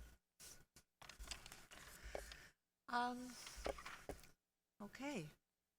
All in favor? This is receiving and referring. Thank you. That carries unanimously. Okay. So to the report. R4, who would like to put that on the table? Thank you, Councillor Kim. Councillor Gilliland? Are there any comments? Councillor Gilliland? Thank you, through you, Madam Chair. Going through this and comparing the language from one to the other, it just appears to me one's a little bit more onerous than the other. So I do see there's some protection in place for the town with this project. But Ms. Desir, I wanted to kind of get your opinion on the language in the clause and the comparison. Through you, Madam Chair. So both clauses have been reviewed by legal services. So the first liquidated damages clause, that's the one that we typically put in the construction clauses, and the one that has been proposed has been vetted through legal services. In my opinion on the whole thing, I do agree with the consultant that I don't really see a difference of the clauses. So yes, for sure, with the liquidated damages clause, it's what you have is a predetermined amount. But in the second clause, you have an amount that says whatever's in a reasonable amount. So it's almost one in the same. In terms of being challenged, they both could be challenged. I'm always of the opinion that anything can be challenged. To the consultant's point, if it's a liquidated damages clause, it would be challenged more, it would be scrutinized through a certain test of whether it's a genuine predetermined amount and whether the town actually did suffer the losses and it's not over-evaluated. Whereas the other clause wouldn't be evaluated in such a scrutiny. Yep, that makes it clear. Thank you. And I think one of the points a consultant kind of pointed out was bids could come in higher to compensate with the uncertainty, and the new clause that's being presented kind of allows a little bit more realistic estimating at the time of whatever the damages are being collected.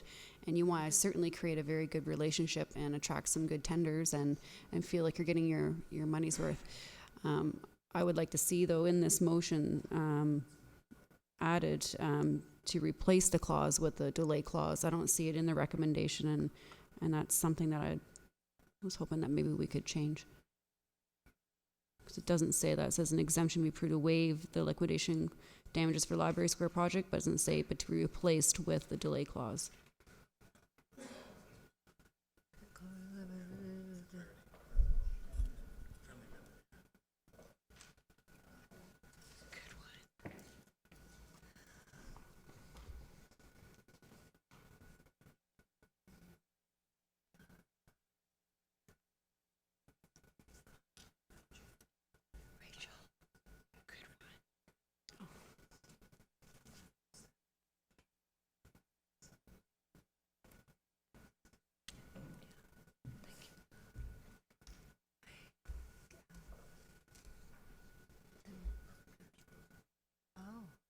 The mayor's going to ask you to do one or two. Yes. May I suggest, as it's 10 to 9, may I suggest a 5-minute recess so that we can work as our computer's frozen? We could. I gotta put the motion on the floor. I want to put the amendment on the floor, though. With the understanding that the amendment that's been proposed is going to appear on the screen at some point. Yeah, but we still need it there. Okay, so, Councillor, are you okay? Or do you have anything else to say at the moment? No, this really solidifies kind of the direction that I think that we're going. We're trying to still have protections in place for the town, and if we are going to be removing a clause, it's saying we're going to be replacing it with the other suggested clause. In this case, is a delay clause. Thank you. I think it's a very good suggestion. Councillor Thompson. Thank you. I'm not sure if all my colleagues have had a chance to visit the CCDC website, but I certainly encourage it. It goes into a lot of great detail about how the documents were created and who was involved in creating them. One of the things it talks about with the committee is that the documents really were a collaborative process. It was the Royal Architectural Institute of Canada, the Construction Specifications Canada, the Canadian Construction Association, the Association of Consulting Engineering Companies, and the Canadian Bar Association. There was a legal expert on construction law as well. They list all the members. And so I think maybe because it was such a collaborative process and they had representatives from a wide variety of organizations, maybe that's why there is some acceptance generally for these contracts and why they are, more commonly used, and why there seems to be less issues with them going forward, whether it be legal or not. But certainly, I just encourage people to visit the website, and it may help give them a little bit more comfort level with the documents themselves. Thank you, Councillor Thompson, for doing that extra work, and that's very helpful information at the table. Councillor Kim? Thank you, Madam Chair. I'm in support of both recommendations from staff with regards to the adding Colliers and the planning partnership and the Raw Architects to the evaluation committee. I'm in agreement as well. I was thinking about, we always talk about or have healthy discussions on our procurement process, and certainly this is no different in terms of those who could be for it and not for it. I was thinking about the risks on each side. You certainly have inexperienced risk versus corporate nepotism risk. Inexperienced in terms of staff has already stated that they don't have the experience in this type of project, and so you run the risk of hiring the wrong contractors and perhaps even jeopardizing the completion of the project itself. Corporate nepotism risk in terms of, if you add these partners, are they going to favor those contractors who they're familiar with?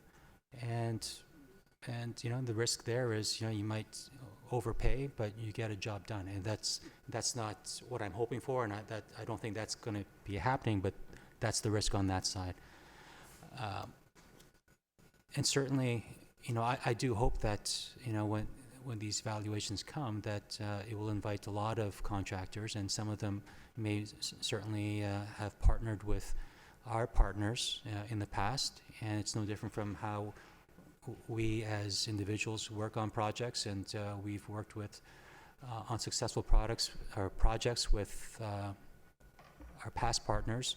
You know, certainly you know how they work. You've completed projects together, and so you know those are the things that you know will also bring a benefit to having them in our evaluation committee as well.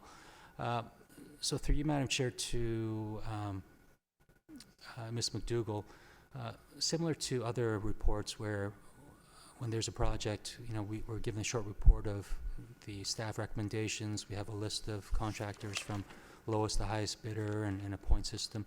Are we going to get a report back to council once this evaluation committee narrows down their choices, or will we not see it? Ms. Rachel Wainwright, Van Castle. Through you, Madam Chair, it depends on when the bid comes back. So through our procurement bylaw, if we have enough budget to cover the cost of the project, then to award the project, it does not come back to council, unless, of course, you direct us that you do want it to come back before that point. Then we would bring it back at that point in time. Thank you. And through you, if we did insist on a short report with the recommendations coming back to council, would that delay the project at all, or can that be done in concert with the project? Like, I don't want to interfere in the smooth workings of the project because, but can you confirm?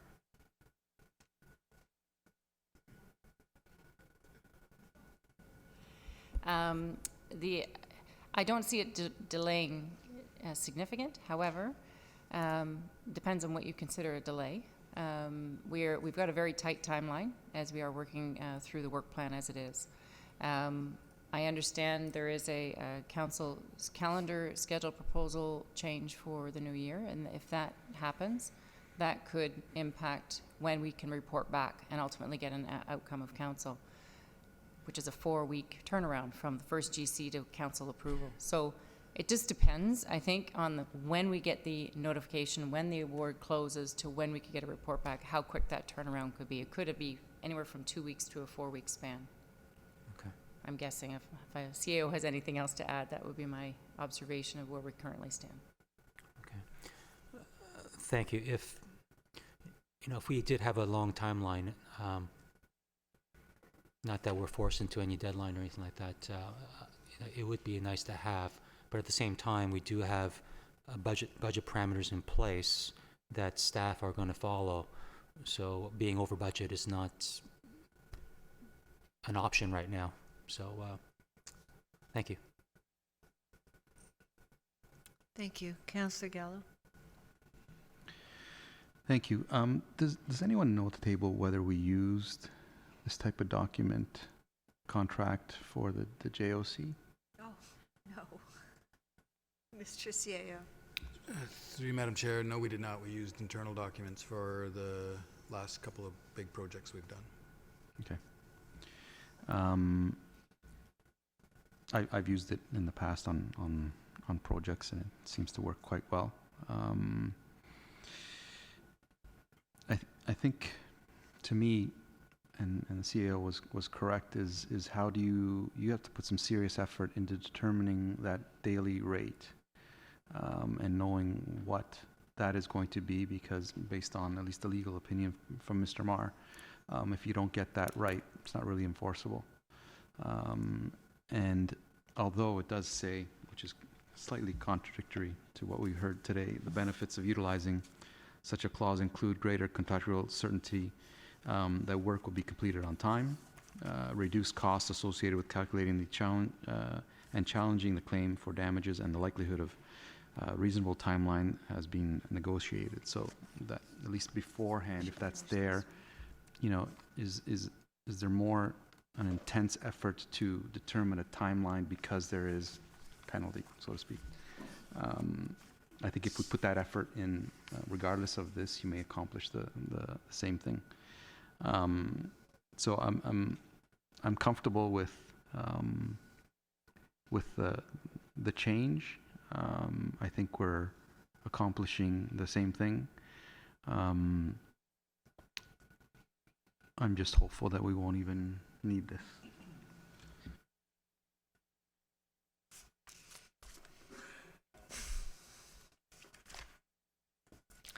I'll call the question. Nope. Councillor Maracas. Oh, of course you want to. Councillor, Mayor Maracas. I'd like the first two separate from the third clause. And can I just ask one question? You can. What I'm struggling with is I've heard, and I wasn't really going to get into this, but what I'm hearing is that liquidated damages creates an adversarial component with the contractor. Is it not the same? Because what we're hearing constantly is that they're basically the same, and this one's better, and it's a delay claim. So if it's the same thing, and yet the delay claim is an open-ended claim, because we're not actually fixating a cost to it, well then, as a contractor, I would be a little bit more wary about going into something that I don't know what the possibility of me paying as a claim at the end of the day could be. And so I'm wondering how one is adversarial, yet the other one isn't. And so that's, I guess, that's what I'm struggling with, is how we can say one is and one isn't. And I don't know if anyone can answer that, and I'm sure someone's going to attempt to. Mr. Serio? But yeah, we're hearing that one, they're both in essence the same, except for one, we leave it open-ended and we'll decide on what the claim is going to be at the end of the day. Through you, Madam Chair. So I can't fully answer it from a contractor's perspective because I'm not a contractor. Just in terms of my feelings, when you're dealing with liquidated damages claims, you're dealing with hypotheticals. So hypothetical amounts. So to everybody's point, whatever amount is put in the contract, how do you know that that's your real losses? It's just assumed that that's a loss. And I know for me, I don't like dealing with hypotheticals. So dealing with a generic clause that still provides adequate protection may seem less adversarial to a contractor. That's the most I can come up with. Madam Chair, and while I respect that opinion, as a former contractor, I would disagree and say that I would actually be a little bit more concerned with an open-ended claim that allows for something to be, I could be hit with something at the end that they could come back and say, you know what, it's going to be $500,000, and that's what we're going to come at you with. Instead of me knowing ahead of time that if I go over, that this is what I'm going to be hit with. And so I'm looking at it from that perspective. But at the end of the day, we need to protect the municipality. We need to protect our residents. And so if what I'm hearing is that I disagree, and I'll vote against it, but we need to do what's in the best interest of our community.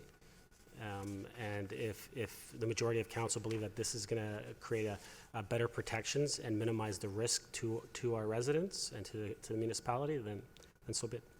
That's a good thing then. Do you want to add anything to that, Mr. Serio? If I may. Through you, Madam Chair. So I just want to point out that liquidated damages are useful in certain circumstances, mainly when it's like an example where if someone is constructing or doing a renovation to the pool and the pool is shut down, we know what those damages would be. If the pool is shut down for so many days, the revenue that the town is going to lose, there's a concrete or a specific amount. That's when liquidated damages is more valuable. So it's not that liquidated damages is not something that's useful, it's just in the right circumstances, it is useful. In other circumstances, it may not be as beneficial to the town.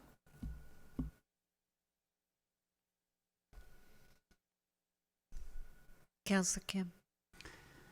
Thank you. You know, the only difference, and staff mentioned in the report, between liquidated damages and the CCDC is that there's a predetermined amount, and I can understand how a predetermined amount can be seen as adversarial. I know a couple of years ago when I went to a sushi restaurant, there was a sign there. It said $3.50 for each piece uneaten. That created an adversarial relationship, and to put a penalty like that while you're dining, it wasn't a very good experience. I never went back to any of those types of restaurants again. So I just want to put that out there that it's a good, I support. You want to go back on that? Go for it. Actually, it's a question to Councilor Campbell. How would you have felt if you sat down, you ordered the food, and then they came back and they said, you know what, we're going to charge you $200 for that now? It's not arbitrary. They have to prove the cost. Okay, folks. Okay, I would just like to say to Mayor Maracas that on rereading the motion that you put forward on liquidation, just help me out, liquidated damages, it was an excellent motion. Really, really first class. Thank you. Okay, so Mr. Clerk has suggested that we take a recess because we need to get our computer system in place in order to put the right motion on the floor. And as it's already 9:05, so we'll just take a hopefully 10-minute break. Okay.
Thank you, Mr. Clerk. We're going back to do a vote on this.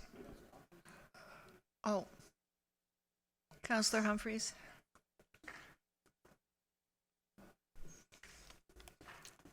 We are going to,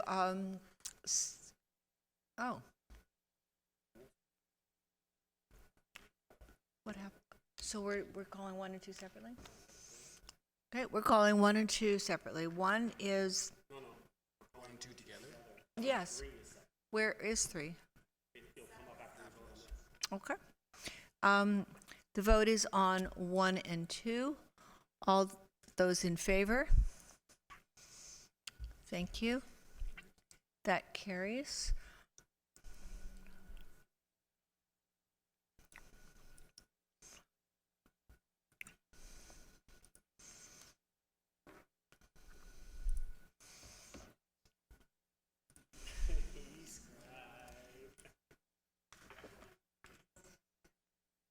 And we now have number 3 on the screen. All those in favor? All those opposed? Thank you, that carries. And now we're moving to number 2. And we have a presentation.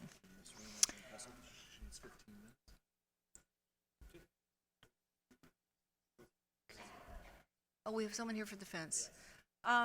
Would somebody in council like to put Pardon? You can. Council, the suggestion is to move R3 forward. All those in favor? Thank you, that carries. Would someone like to put R3 on the table? Councillor Humphreys, Councillor Gilland, thank you. Councillor Thompson. You're... Okay, nobody wants to discuss this, so we'll just call the vote. Oh, Councillor Kim? Yeah, I know that. Councillor Kim. Thank you.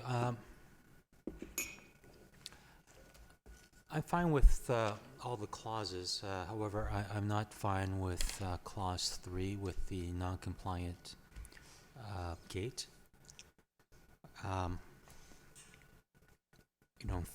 Is it February? When this came forward, I voted against it, and I think we have a good fence and gate bylaw. And I think we should stick with it. If this was 1 or 2 centimeters, it wouldn't be a big deal. The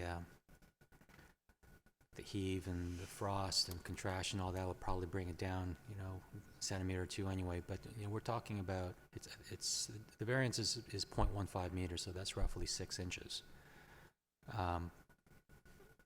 I think that's still significant, and I don't want this. We talk about precedent. We've done that quite a bit over the years, and so my feeling is, not to give the exemption for the wrought iron gate. Thank you. Thank you. Councillor Thompson? Thank you. Through you to Ms. Van Leeuwen. Ms. Van Leeuwen, obviously this issue was before us. Council weighed in on it, asked staff to go back and take a look at it. But can you just sort of expand on why yourself and Bylaw are now in favor of allowing the gate to go forward? Ms. Van Leeuwen.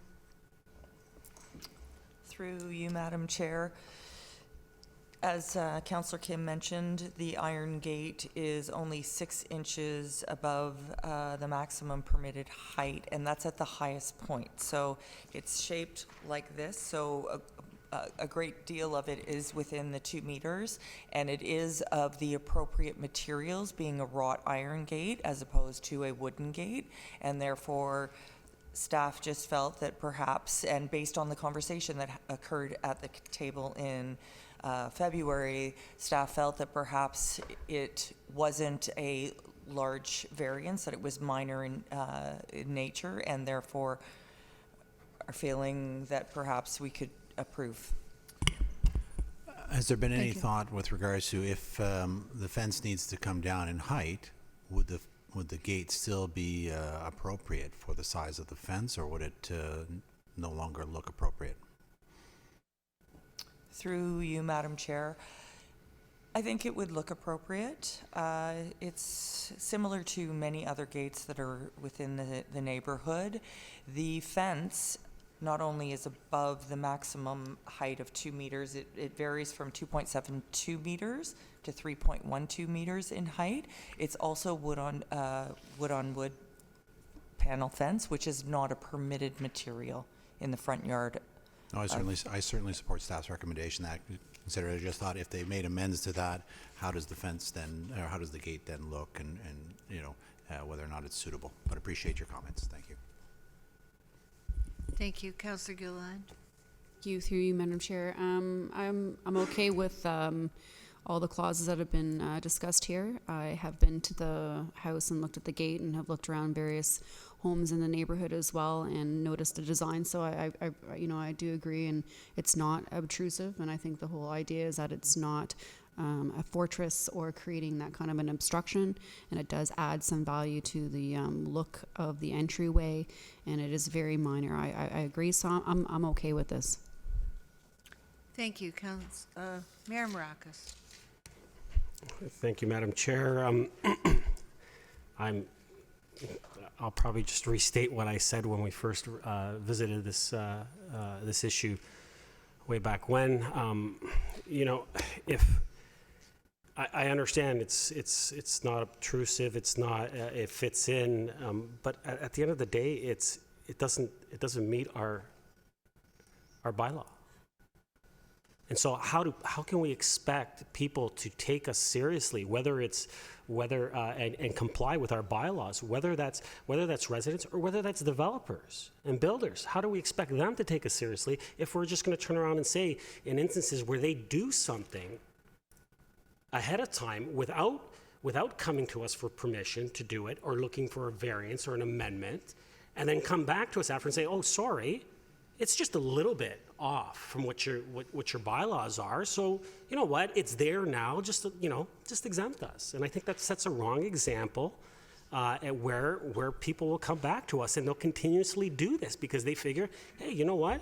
This council is going to allow it once it's already done. And so I'm going to continue to say no to this. You know what? They need to go after, as I said, their contractor who didn't do the job properly, didn't take out the proper permits, didn't come to the town and discuss, which is part of their job. That's what they need to do. And they didn't do it. And so it's not our fault. It's not our staff's fault. It's the contractor's fault who built the fence and the gate. And the resident, the homeowner, needs to go after them and have them change it, and the costs need to be borne by that contractor. And we need to uphold our bylaw. Thank you. Councillor Gallo. I think my first question is, how come it took so long to get to us? I think that was some 8 months ago. It just seems like a long time. Could I get a sense of what transpired and took this long? Ms. Van Leeuwen. Through you, Madam Chair, we were working with the property owner's representative, because the property owner actually went overseas, and we worked with them on a landscaping plan, and that took some time. We also wanted to consult with our arborist to make sure that the plantings were as presented and that they would in fact grow to fill the space. And then we requested a survey, and it just took a great deal of time, and we never did actually receive the survey because we wanted to ensure where the plantings were occurring. Was it on private property? Was it on the regional road? Who was going to maintain these plantings? Those types of issues. And the plantings on the regional road, would the region be okay with it? And it was delayed response.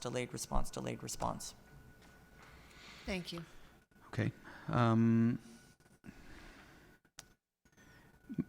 I'm in favor of what's before us. I think the only kind of caveat is when, if I remember correctly, when the delegate came last time, he had brought to our attention, whether it's true or not, I don't know, but other homes in that neighborhood that don't comply currently. And I know that we don't typically go around and start measuring everything we possibly can, and it's based on complaint or if we happen to stumble across it. My only issue is that in doing this, the fact that the delegate brought to our attention others that are not in compliant, we just need to, I think at some point, address those as well. Otherwise, I agree with the mayor. Our bylaws are our bylaws, and everyone should comply with them. And if there are others that are not in compliance, they need to be also in compliance. So I don't know how we go about doing that. I don't know if the director has any ideas, and I'll leave it to her, but I think that shouldn't be forgotten. For clarification, is that a truth that there are other non-compliance? To you, Madam Chair, we would have to investigate and do a little bit of research, so we would need the property addresses. I think if I recall correctly, the non-compliance comparison was with respect to the iron gates, and I know that there is an iron gate across the street from this property that is not compliant, but it is also a property that will be redeveloped, and so therefore that gate will come down with that redevelopment on the northwest corner of St. John's. Thank you. Councillor Humphreys.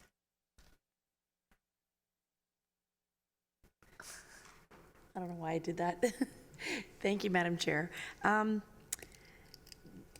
Initially, when this came to us the first time, I thought, the beautiful wrought iron fence, it seems like a shame and whatever.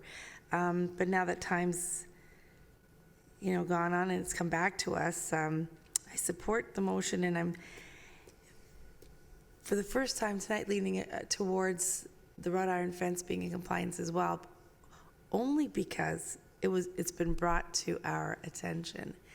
And I know there might be others non-compliant, but if I'm not mistaken, through Madam Chair, we just really do these based on complaint driven, right? We wouldn't go hunting around looking unless it was really obvious. Is it normally complaint driven with Ms. Van Leeuwen? Through you, Madam Chair, that's correct. Complaint driven, yes. Sure, it's difficult.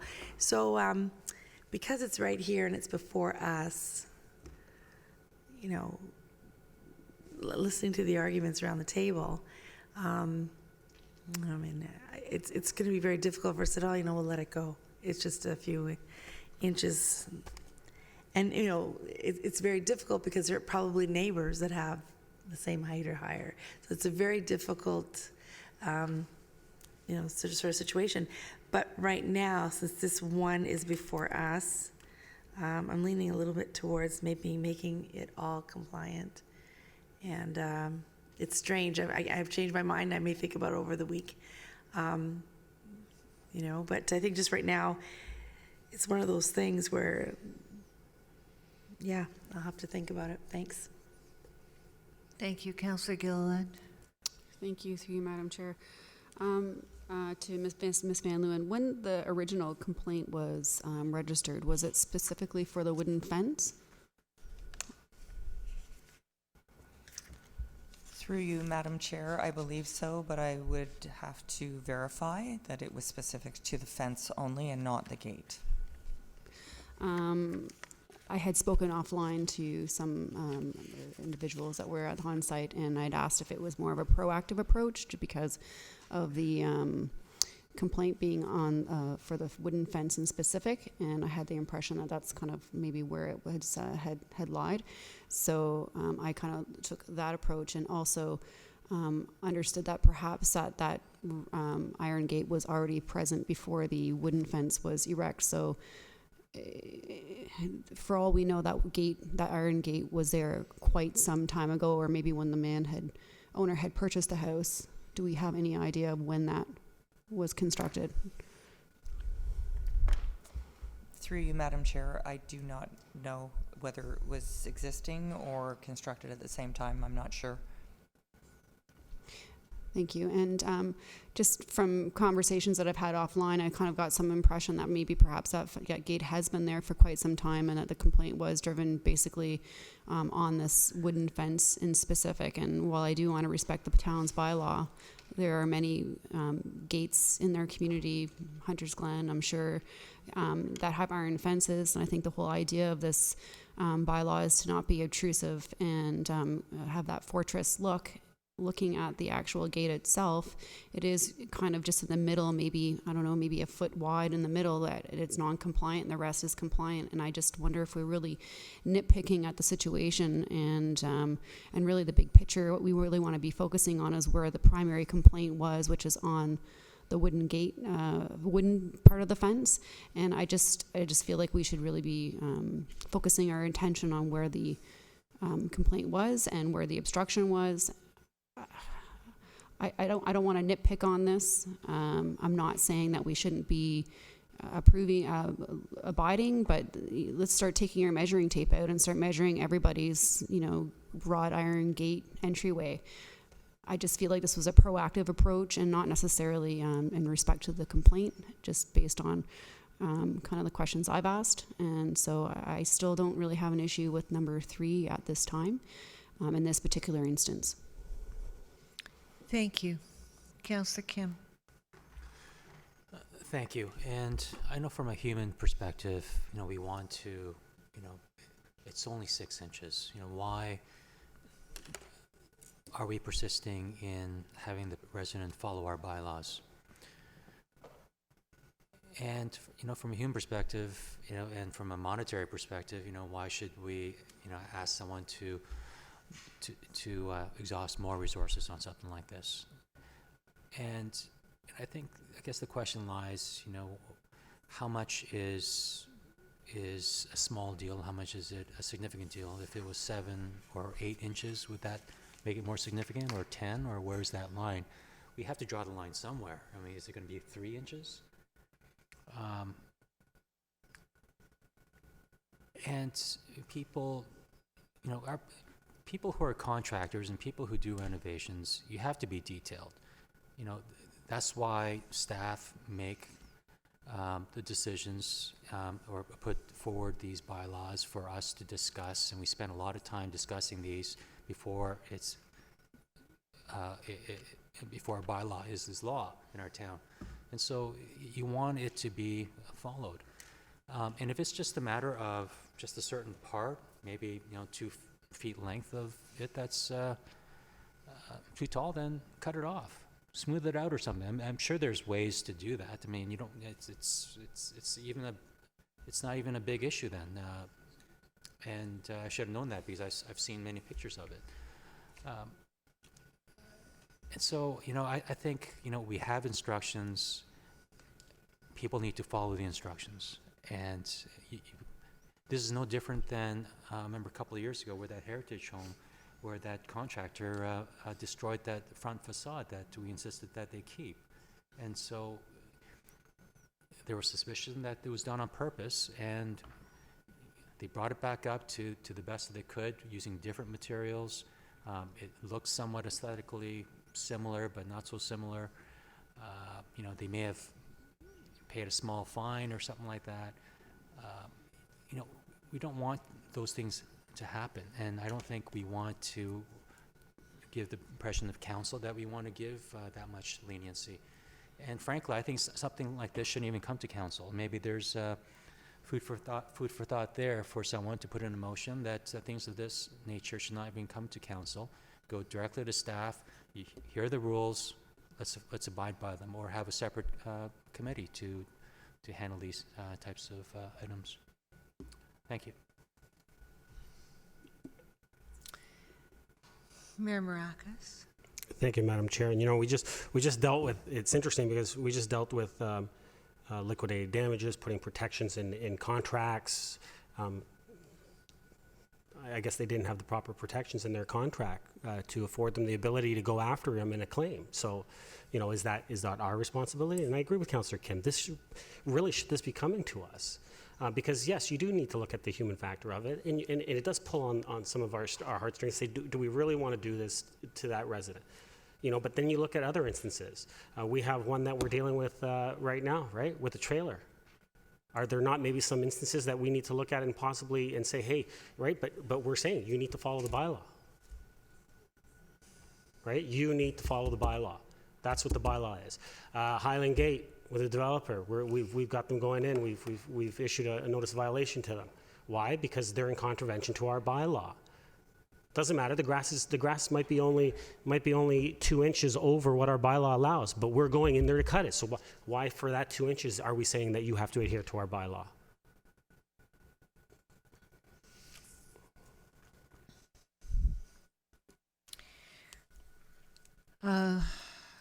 Ms. Van Leeuwen and I have had many conversations about the letter of the law versus the intent of the law with respect to bylaws. And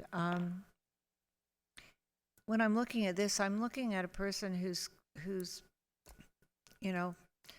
caught in the middle between a bylaw and a contractor. There's no personal gain here. There's no profit motive. There's no harm, like the trailer is doing harm to the neighborhood. I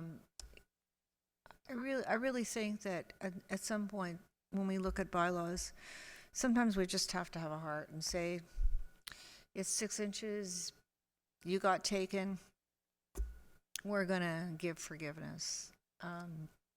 There are other times when we must be very strict with our bylaws.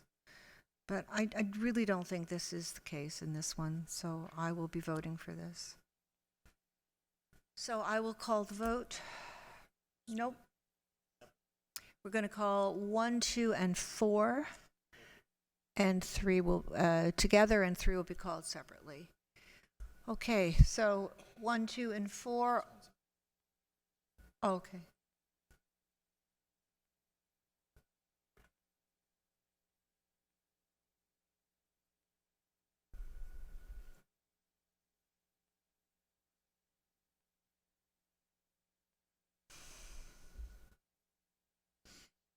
Okay. All those in favor of 1, 2, and 4? I didn't get, any opposed? Okay. Okay, that carries. Going on to number 3, which has been the point of this discussion.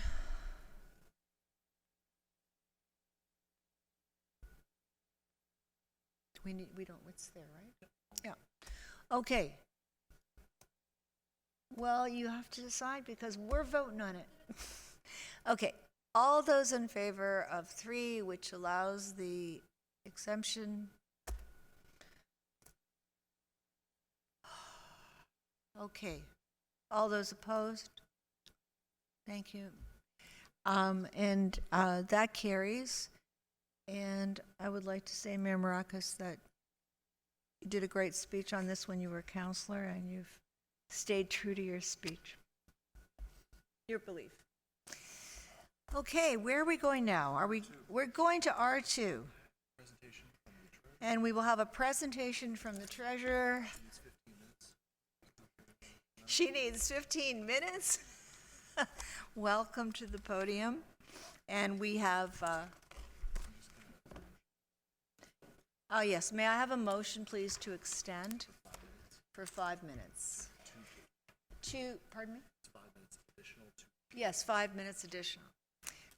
Thank you, Councillor Gillen, Councillor Humphreys. All those in favor? Ms. Wainwright Van Kessel, you're on.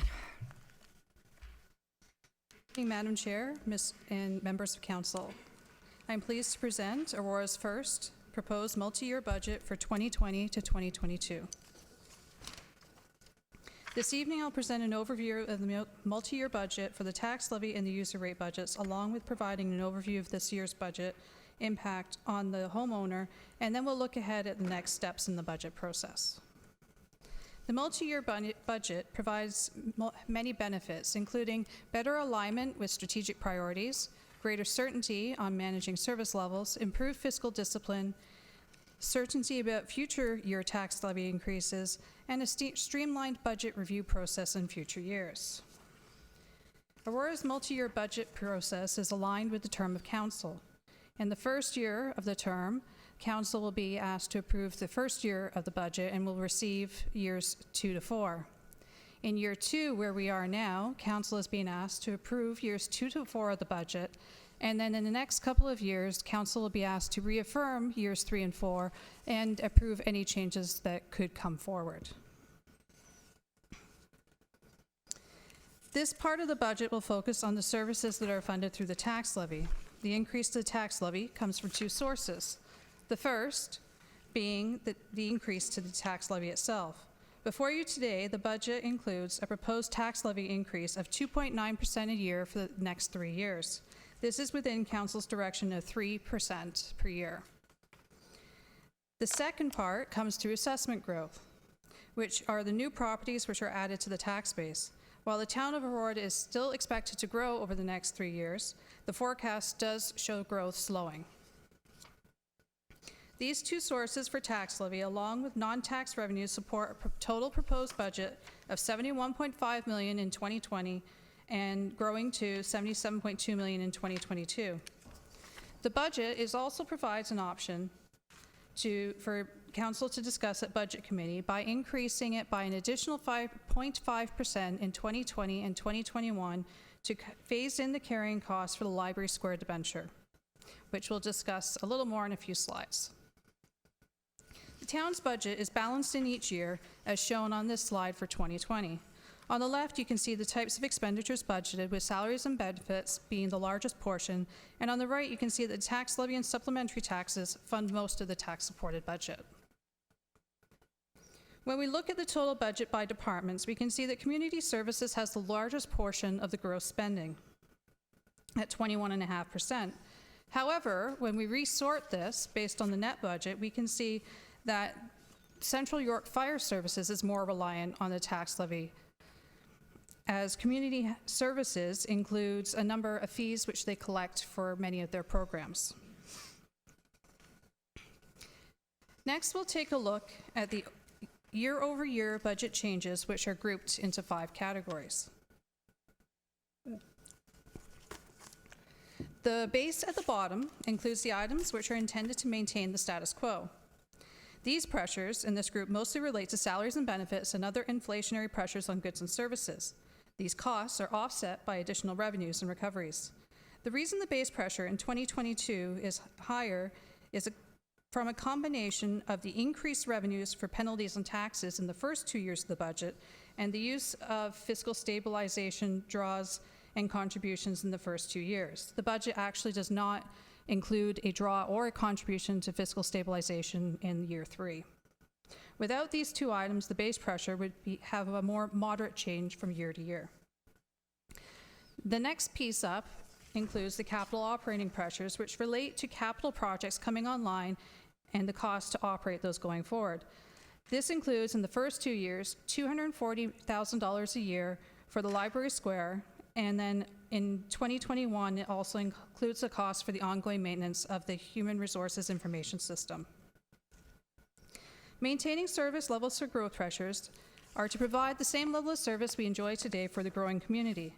This group contains most of the town's staffing requests. Enhancements and transformation pressures include items that help Aurora modernize its operations from small town to big town.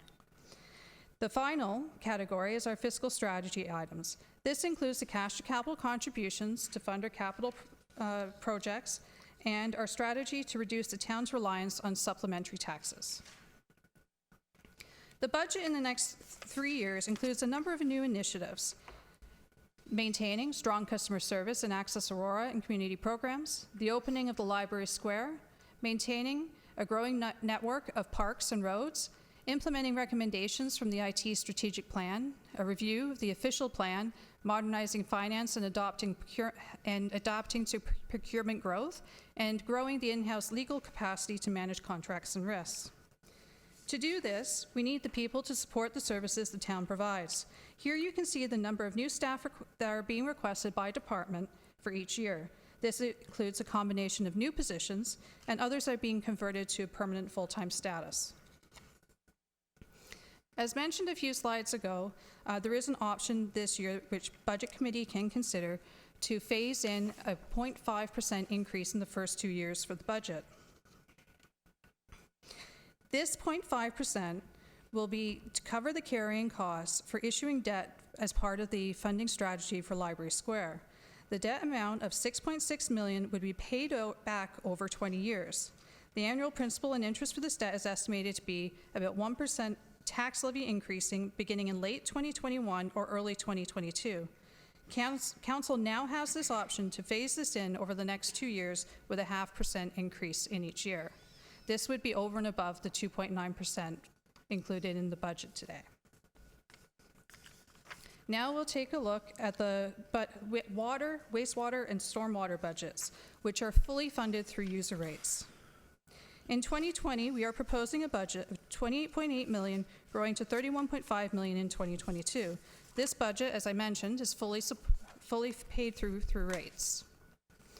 The proposed rates you can see here, we've got the rates which we currently have for 2019 going through to 2022.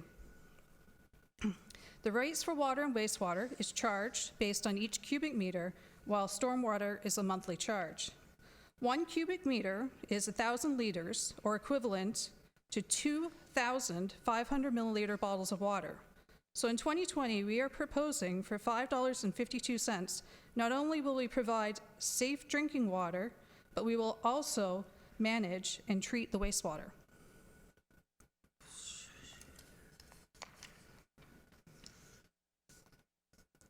This budget includes some key assumptions and pressures.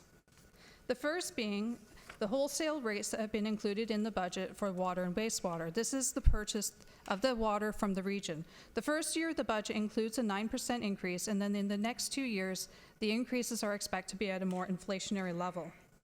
We have also included the backflow prevention program, and we also have some significant pressures relating to stormwater maintenance and an increase contribution of $200,000 more per year to our reserve to manage our stormwater assets as they are starting to show their age. Climate change is leading to more unpredictable and intense weather events. This will continue to put pressures on this budget. The Director of Operational Services will be presenting more information at Budget Committee on the rate budget. So next, what does this all mean for our homeowner?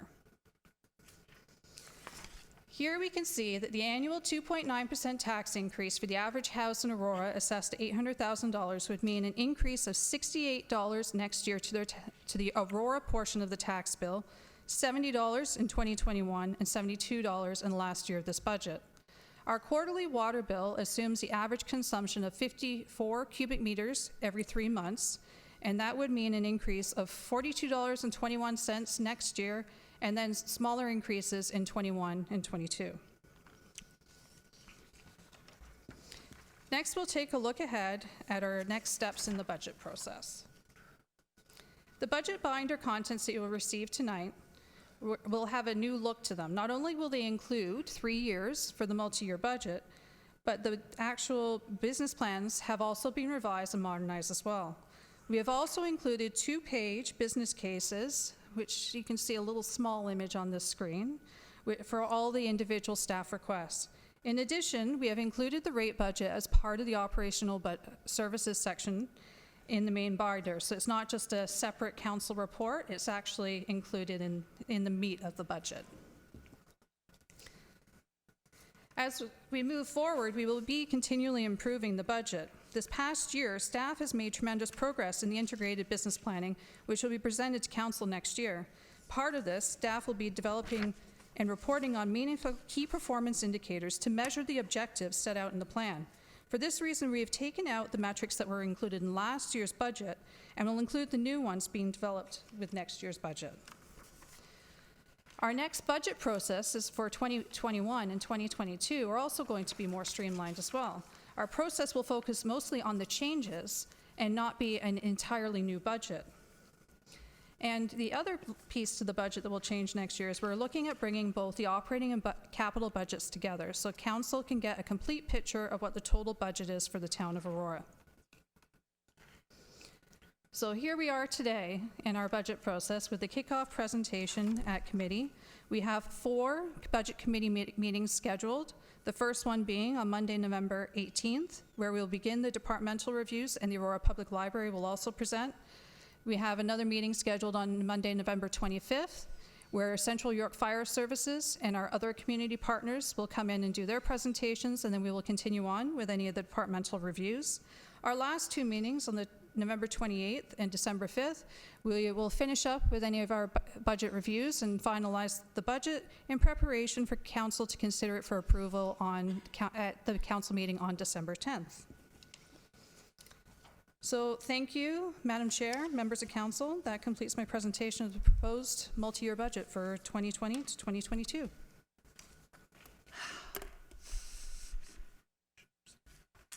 Motion to receive the presentation. Councillor Humphreys, Councillor Thompson. Okay. Do we have any questions? Thank you. Councillor Gallo. My only question is, can we have this presentation on the website for the public to be able to have access to? Our CAO is nodding his head. And I'd Thank love to have these things beforehand so I can go through them and actually ask questions as opposed to read them. Agreed. But no questions, not for now. Thank you. Councillor Humphreys. Thank you, Madam Chair. Thank you very much for the overview, and looking forward to seeing the new format. It's so compact, and it's going to have everything at this one place. So I love the way it's heading. Just something for you to think about. I've asked this for a couple of years now, but maybe with the Finance Committee and yourself, when we're through the process and we're getting there, I'd really love to have something that can go out to residents, a certain way to communicate out how we're doing overall from a health perspective. So a budget, finance, health, our assets, versus our debt, just overall, just like a, household, how am I doing?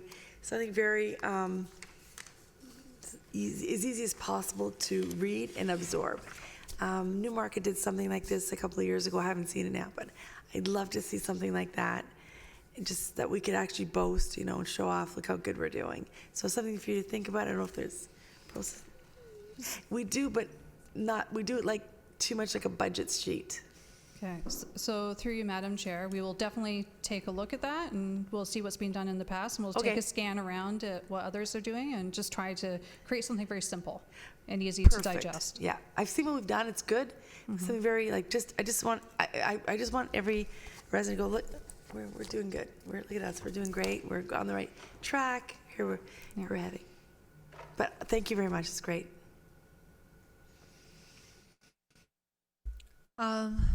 Thank you.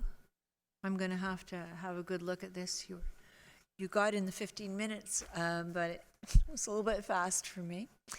My question is about the quality, the drinking water bill. And the province is going to be downloading this, as far as I know, to the municipalities. Is that not going to affect the amount that we need to pay for this? Pardon? No. No. The province holds the responsibility, and they're agreed to hold it for... Pardon?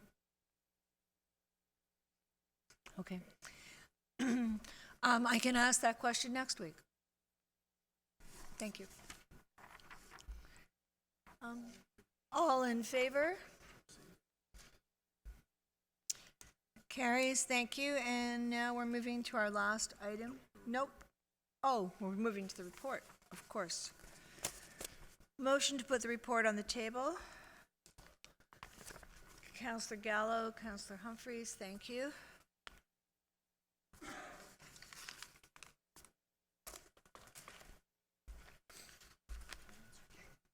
Nobody has any comments or questions? Okay. All those in favor? That's approved. On to R5. Could I have a motion to put R5 on the table, please? Councillor Gilliland. Councillor Humphreys. Thank you, Councillor Humphreys. Okay. Number 5. Are there any comments on number 5?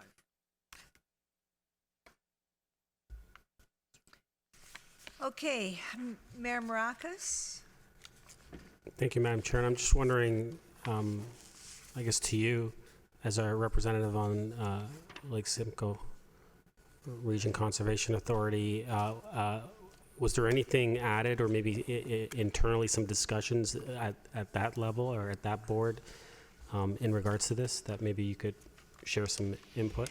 Well, my understanding is that the conservation authorities were able to get the province wanted to download the service right away. My understanding is that the province has put it off until the next year. So I have a meeting on Friday. I will definitely find out. But certainly if that is the case, then we will need to think about that, because the municipalities will be responsible for what was the provincial portion before. And just let you, thank you, and I appreciate that. And I'll also hit up the chair of Lake Simcoe, Chairman Wayne Emerson, on Thursday when I see him as well, and ask him the same. You're going to ask him on Thursday? Yeah, I'll ask him as well. Okay, I'll be there as well. So. Okay, thank you. Okay. No questions? I have a question. It seems to me, Mr. Waters, that we don't have any choice in this. This is something that we have to endorse the proposed amendments because it's required under the Safe Water Drinking Act. So is this basically just coming to us for information? I guess through you, Madam Chairman. This is coming to you for endorsement. They have done technical analysis for the new drilled well to increase the protection area. So it's essentially a good news type of report. And your choice is not to endorse it, but I don't see why you wouldn't. It's semantics. It says, yes, we of course would endorse it, but it says that we're also required to endorse it, so we don't have a choice. The other question is on page 2. It says the wellhead protection amendment area amendments will be addressed during the town's official plan review. Does that simply mean that we are going to be putting this into the official plan, updating the official plan on wellhead protection? Through you, Madam Chairman, that is correct. Our official plan mapping is out of date. Okay. The region is currently updating their mapping now as part of their conformity exercise. And whatever they produce, we will import into our official plan. Thank you very much. We're working closely with them. Great. All those in favor? That carries. Thank you. We are on, I believe, Mr. Clerk, to new business.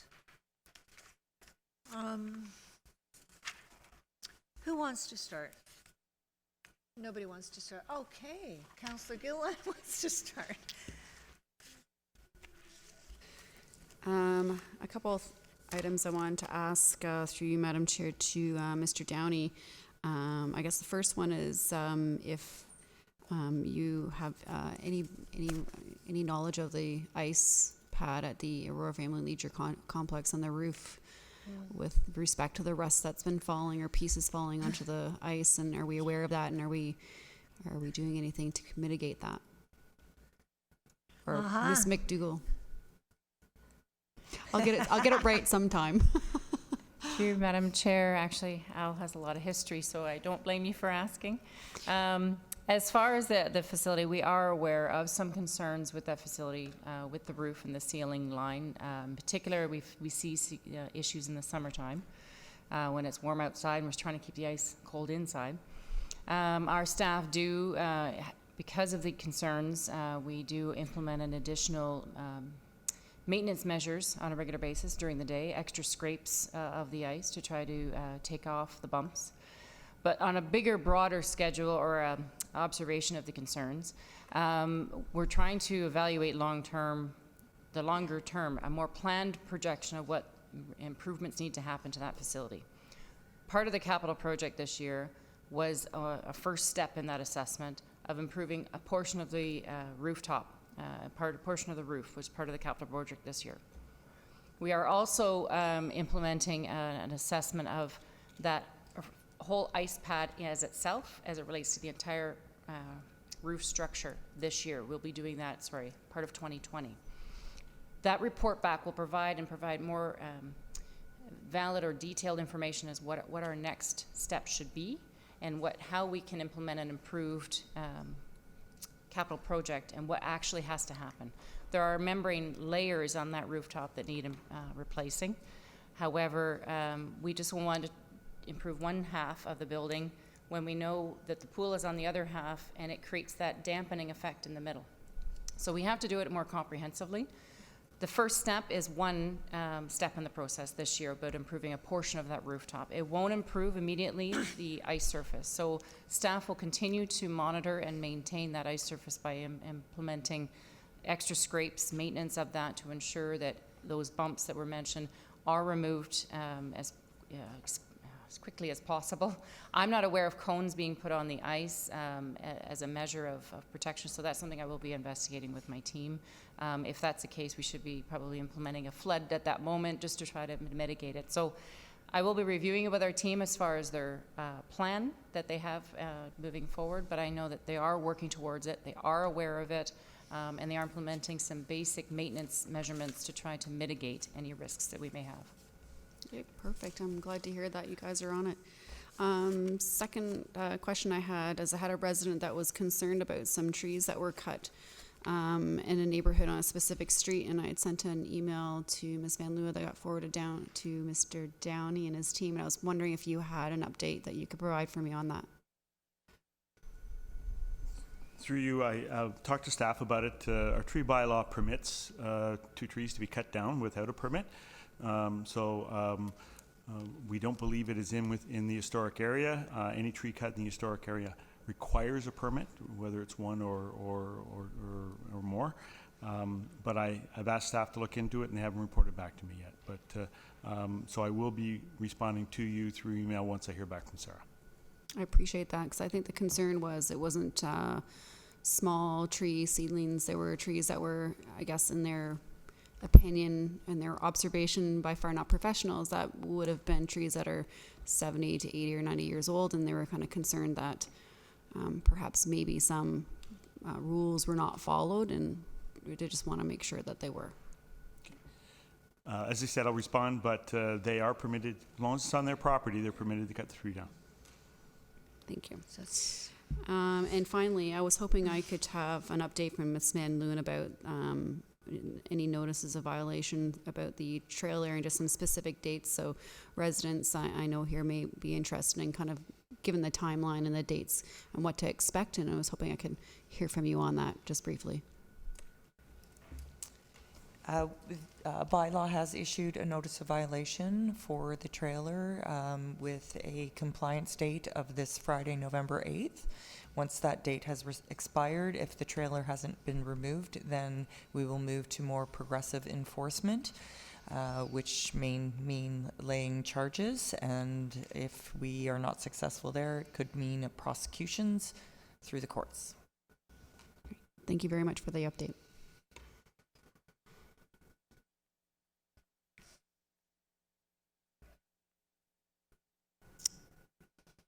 Thanks. Councillor Gillen covered a couple. Just with the ice, just back to the ice surface really quickly, is staff going to be looking at, there may be some budget that we need to put aside to do some, like, it sounds like we're doing mitigation, but is there going to be a bigger plan coming forward? Maybe some budget item for the next go around, or? Oh, sorry, That's okay, through you, Madam Chair. So there had been a capital project roof item put in 2000. Yeah, sounds familiar to me. However, it was decided or determined at that time through a structure or through a consulting firm at that point that we needed to do a further assessment. Just replacing the roof would not necessarily have improved the whole comprehensive assessment. Again, as I mentioned, the ice on one side, pool on the other. There needs to be they need to talk to each other. Yeah. So we were taking a step back, but we didn't want to just stop at that. We wanted to at least do a baby step forward, which wouldn't have impacted it, because the roof that was part of this year's capital project is over the change rooms. It's not over the ice surface, so it's not part of the same structural integrity, structural component. But in doing that, the assessment we're talking about will be done in 2020, early 2020, because it's on our radar to do. And it will provide us the information to come to council in 2020 for the 21's budget to communicate what we would need to make it a comprehensive assessment of that improvement. Okay, great. Thank you. That's what I was looking for. Perfect. Just a question on Wellington, the subdivision just west of Leslie on the Magna property. That fence, speaking of bylaw, that fence is crazy. Is that our jurisdiction, to you, Madam Chair? If I can ask maybe Ms. Van Leeuwen? Through you, Madam Chair, if I could get clarification, it's the fencing on the rear yards of the new houses that, I guess, divide Wellington and the subdivision. Yes. That's a regional road. Oh, okay. And it likely could be a sound attenuation fence. And then there's as part of the subdivision agreement, which Mr. Waters may be able to respond to. Through you, Madam Chairman, could you repeat the question? So on Wellington, Yes. just across from the fire station, I happened to notice it that way, but if you're going up towards just west of Leslie on Wellington, those new homes that are up by Magna, the fence, it's on a berm, and the fence is, it looks like it's 3 stories high. And just wondering, doesn't look great. I mean, just from an entrance coming off the highway into Aurora, it's not very attractive, and if it's wood, it's going to be a mess in couple of years. I just wondered, any thoughts on that? Can we talk to the region? Is it our jurisdiction? Is it not? It just doesn't look attractive. Through you, Madam Chairman, I think Councillor Kim asked a similar question about a month or so ago about the condition of the fence. The fence is required for noise attenuation. Yep. It's been through a study to determine its height and the composition. It's pretty raw looking at the moment. There'll be extensive landscaping on the berm, along with some armor stone to create a streetscape that that will sort of blend in with what's there today. So it's you have to give it some time to mature. They're still under construction at the moment. They just completed it, so it is for noise attenuation. And it's a typical mitigation measure that's used when you back residential onto a arterial road that has a lot of noise associated with it. Thank you. Yeah, I'm pretty aware of that. Just didn't realize how tall they can go. Because my backyard was on Bathurst, ours was really a short fence for noise. But anyways, it just, I guess, depends, right? No, that's fine. Thank you. The trailer and Edwards update, and that's it for me. Thank you. Thank you, Councillor Kim. Mayor Maracus. Thank you, Madam Chair. I just wanted to give Council an update. There was a notice of violation for the Highland Gate development area. My understanding is I have a bit of an update in that their contractors have been working in on the site. They're cutting the grass as we speak, so we're confident that they will be in compliance by the time our staff go out to inspect the area. So, sometimes you have to enforce the rules. Thank you. Councillor Thompson. And then Councillor Gallagher.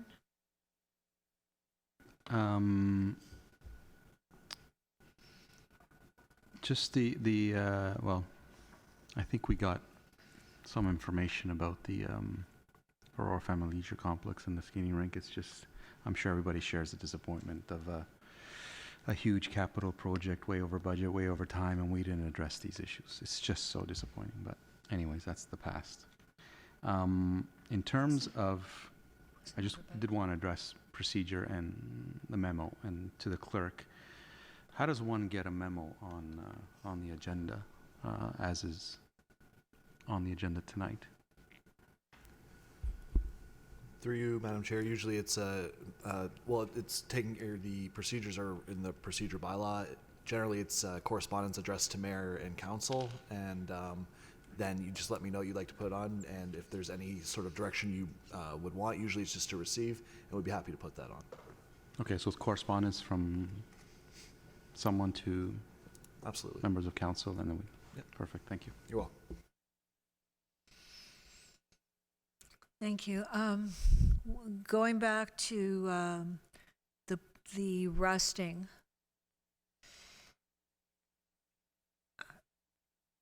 You know, we had a problem with the pool. I believe we fixed that this summer with rusting on the rafters. So we went ahead with that, but it would be part of the whole structural system that you're talking about. So is it not possible to get the rink done sooner? I mean, we've done work on the rink, but not on the ceiling part. Through you, Madam Chair, yes. However, in order to come up with a proper cost estimate for council to consider, I need an assessment of exactly what is required Right. for this project. And it's not simply just the roof over the ice. There are humidity control requirements because of the pool, what it produces, and the actual boiler systems and the way in the air is removed from the building. From that as well, there's a hallway in between Right. that often has a wet wall, the tile wall, because again, the movement of that humidity isn't getting out of the building. So again, in order to have a comprehensive assessment of what is needed, then to have a budget prepared, to be able to give a council a budget figure, to ask for your approval to proceed, I need this work to complete. So could we do it sooner? Potentially, but falling outside of a budget time frame, I'm a bit stuck for timing. I'm just wondering if we, I mean, this is a very well-used rink. I'm just wondering if we could put a placeholder in the 2020 budget to have that, so that the rink could actually be fixed in 2020. But that would be a capital project, and we've already approved the capital budget. I'm hoping that maybe we can have some more discussion on this, because it's an important rink to us. And I mean, we have spent a lot of money on the leisure complex, and you know, we would like it all to be well used and in good shape. Mr. Downey, if I could ask you a question, were we over budget on the leisure complex? We were certainly, the timing on it was terrible, but were we over budget at the end of the day? Do you remember? Okay, and As you know, I was the project manager on the job. The director of engineering was.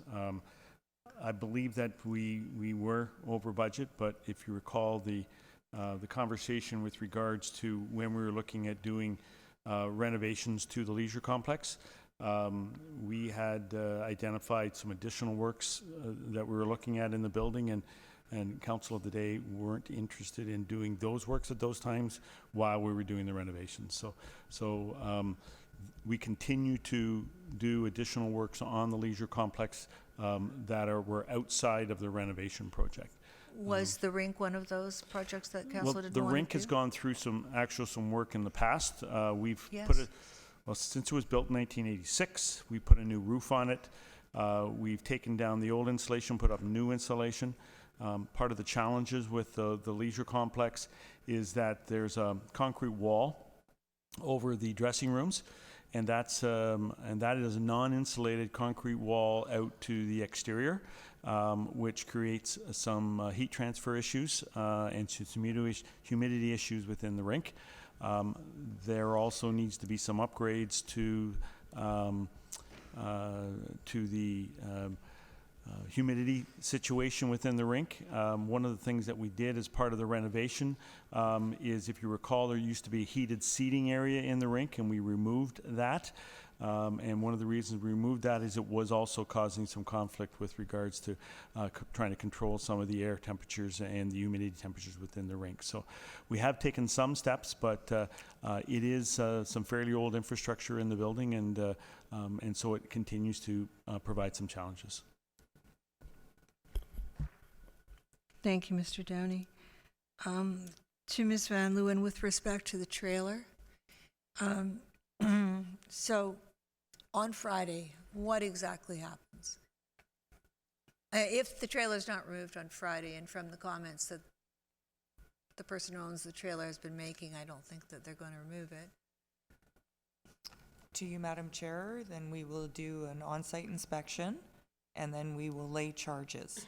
And then what happens after that? And then it will go through court proceedings, and that will depend on, timing will depend on the courts, and it's a legal process. So it may could take time. Weeks or months, and the Yes. residents just have to put up with that trailer? Yes. Unfortunately, we do not have the authority to remove private property or personal property from private property. Not a good answer. I mean, it's a good answer, but it's not going to be. Okay, thank you. Is there any update on the stable neighborhood appeal?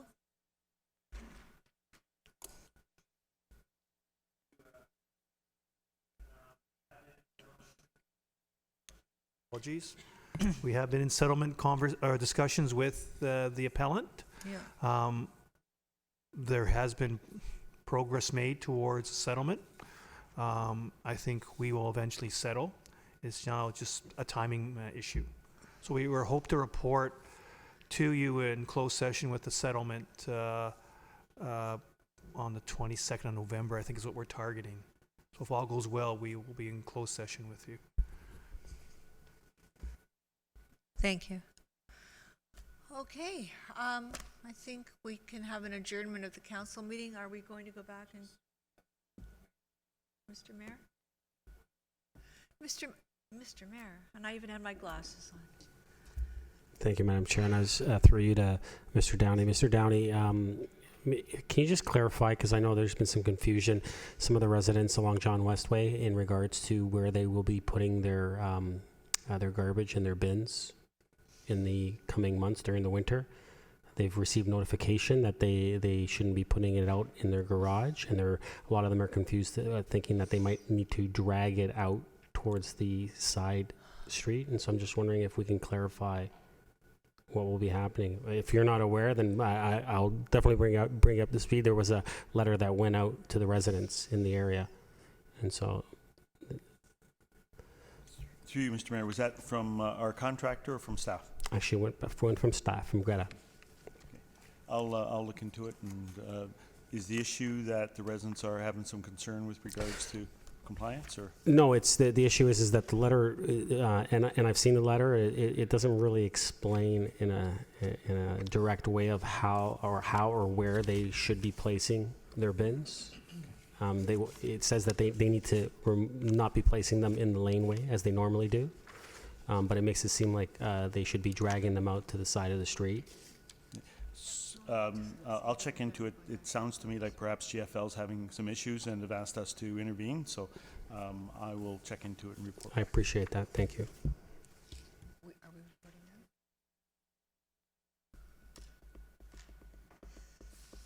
It's interesting. So I'm going to call for an adjournment, but we are going back into closed session. Are we reporting out from closed? Then do we have to not adjourn? Okay, so we're adjourning. our general committee meeting, and we're going to close session. And we'll be reporting out. Motion to adjourn. Councillor Gallo, Mayor Maracus, all those in favor? That goes. Thank you. Grab your binder first. Ooh.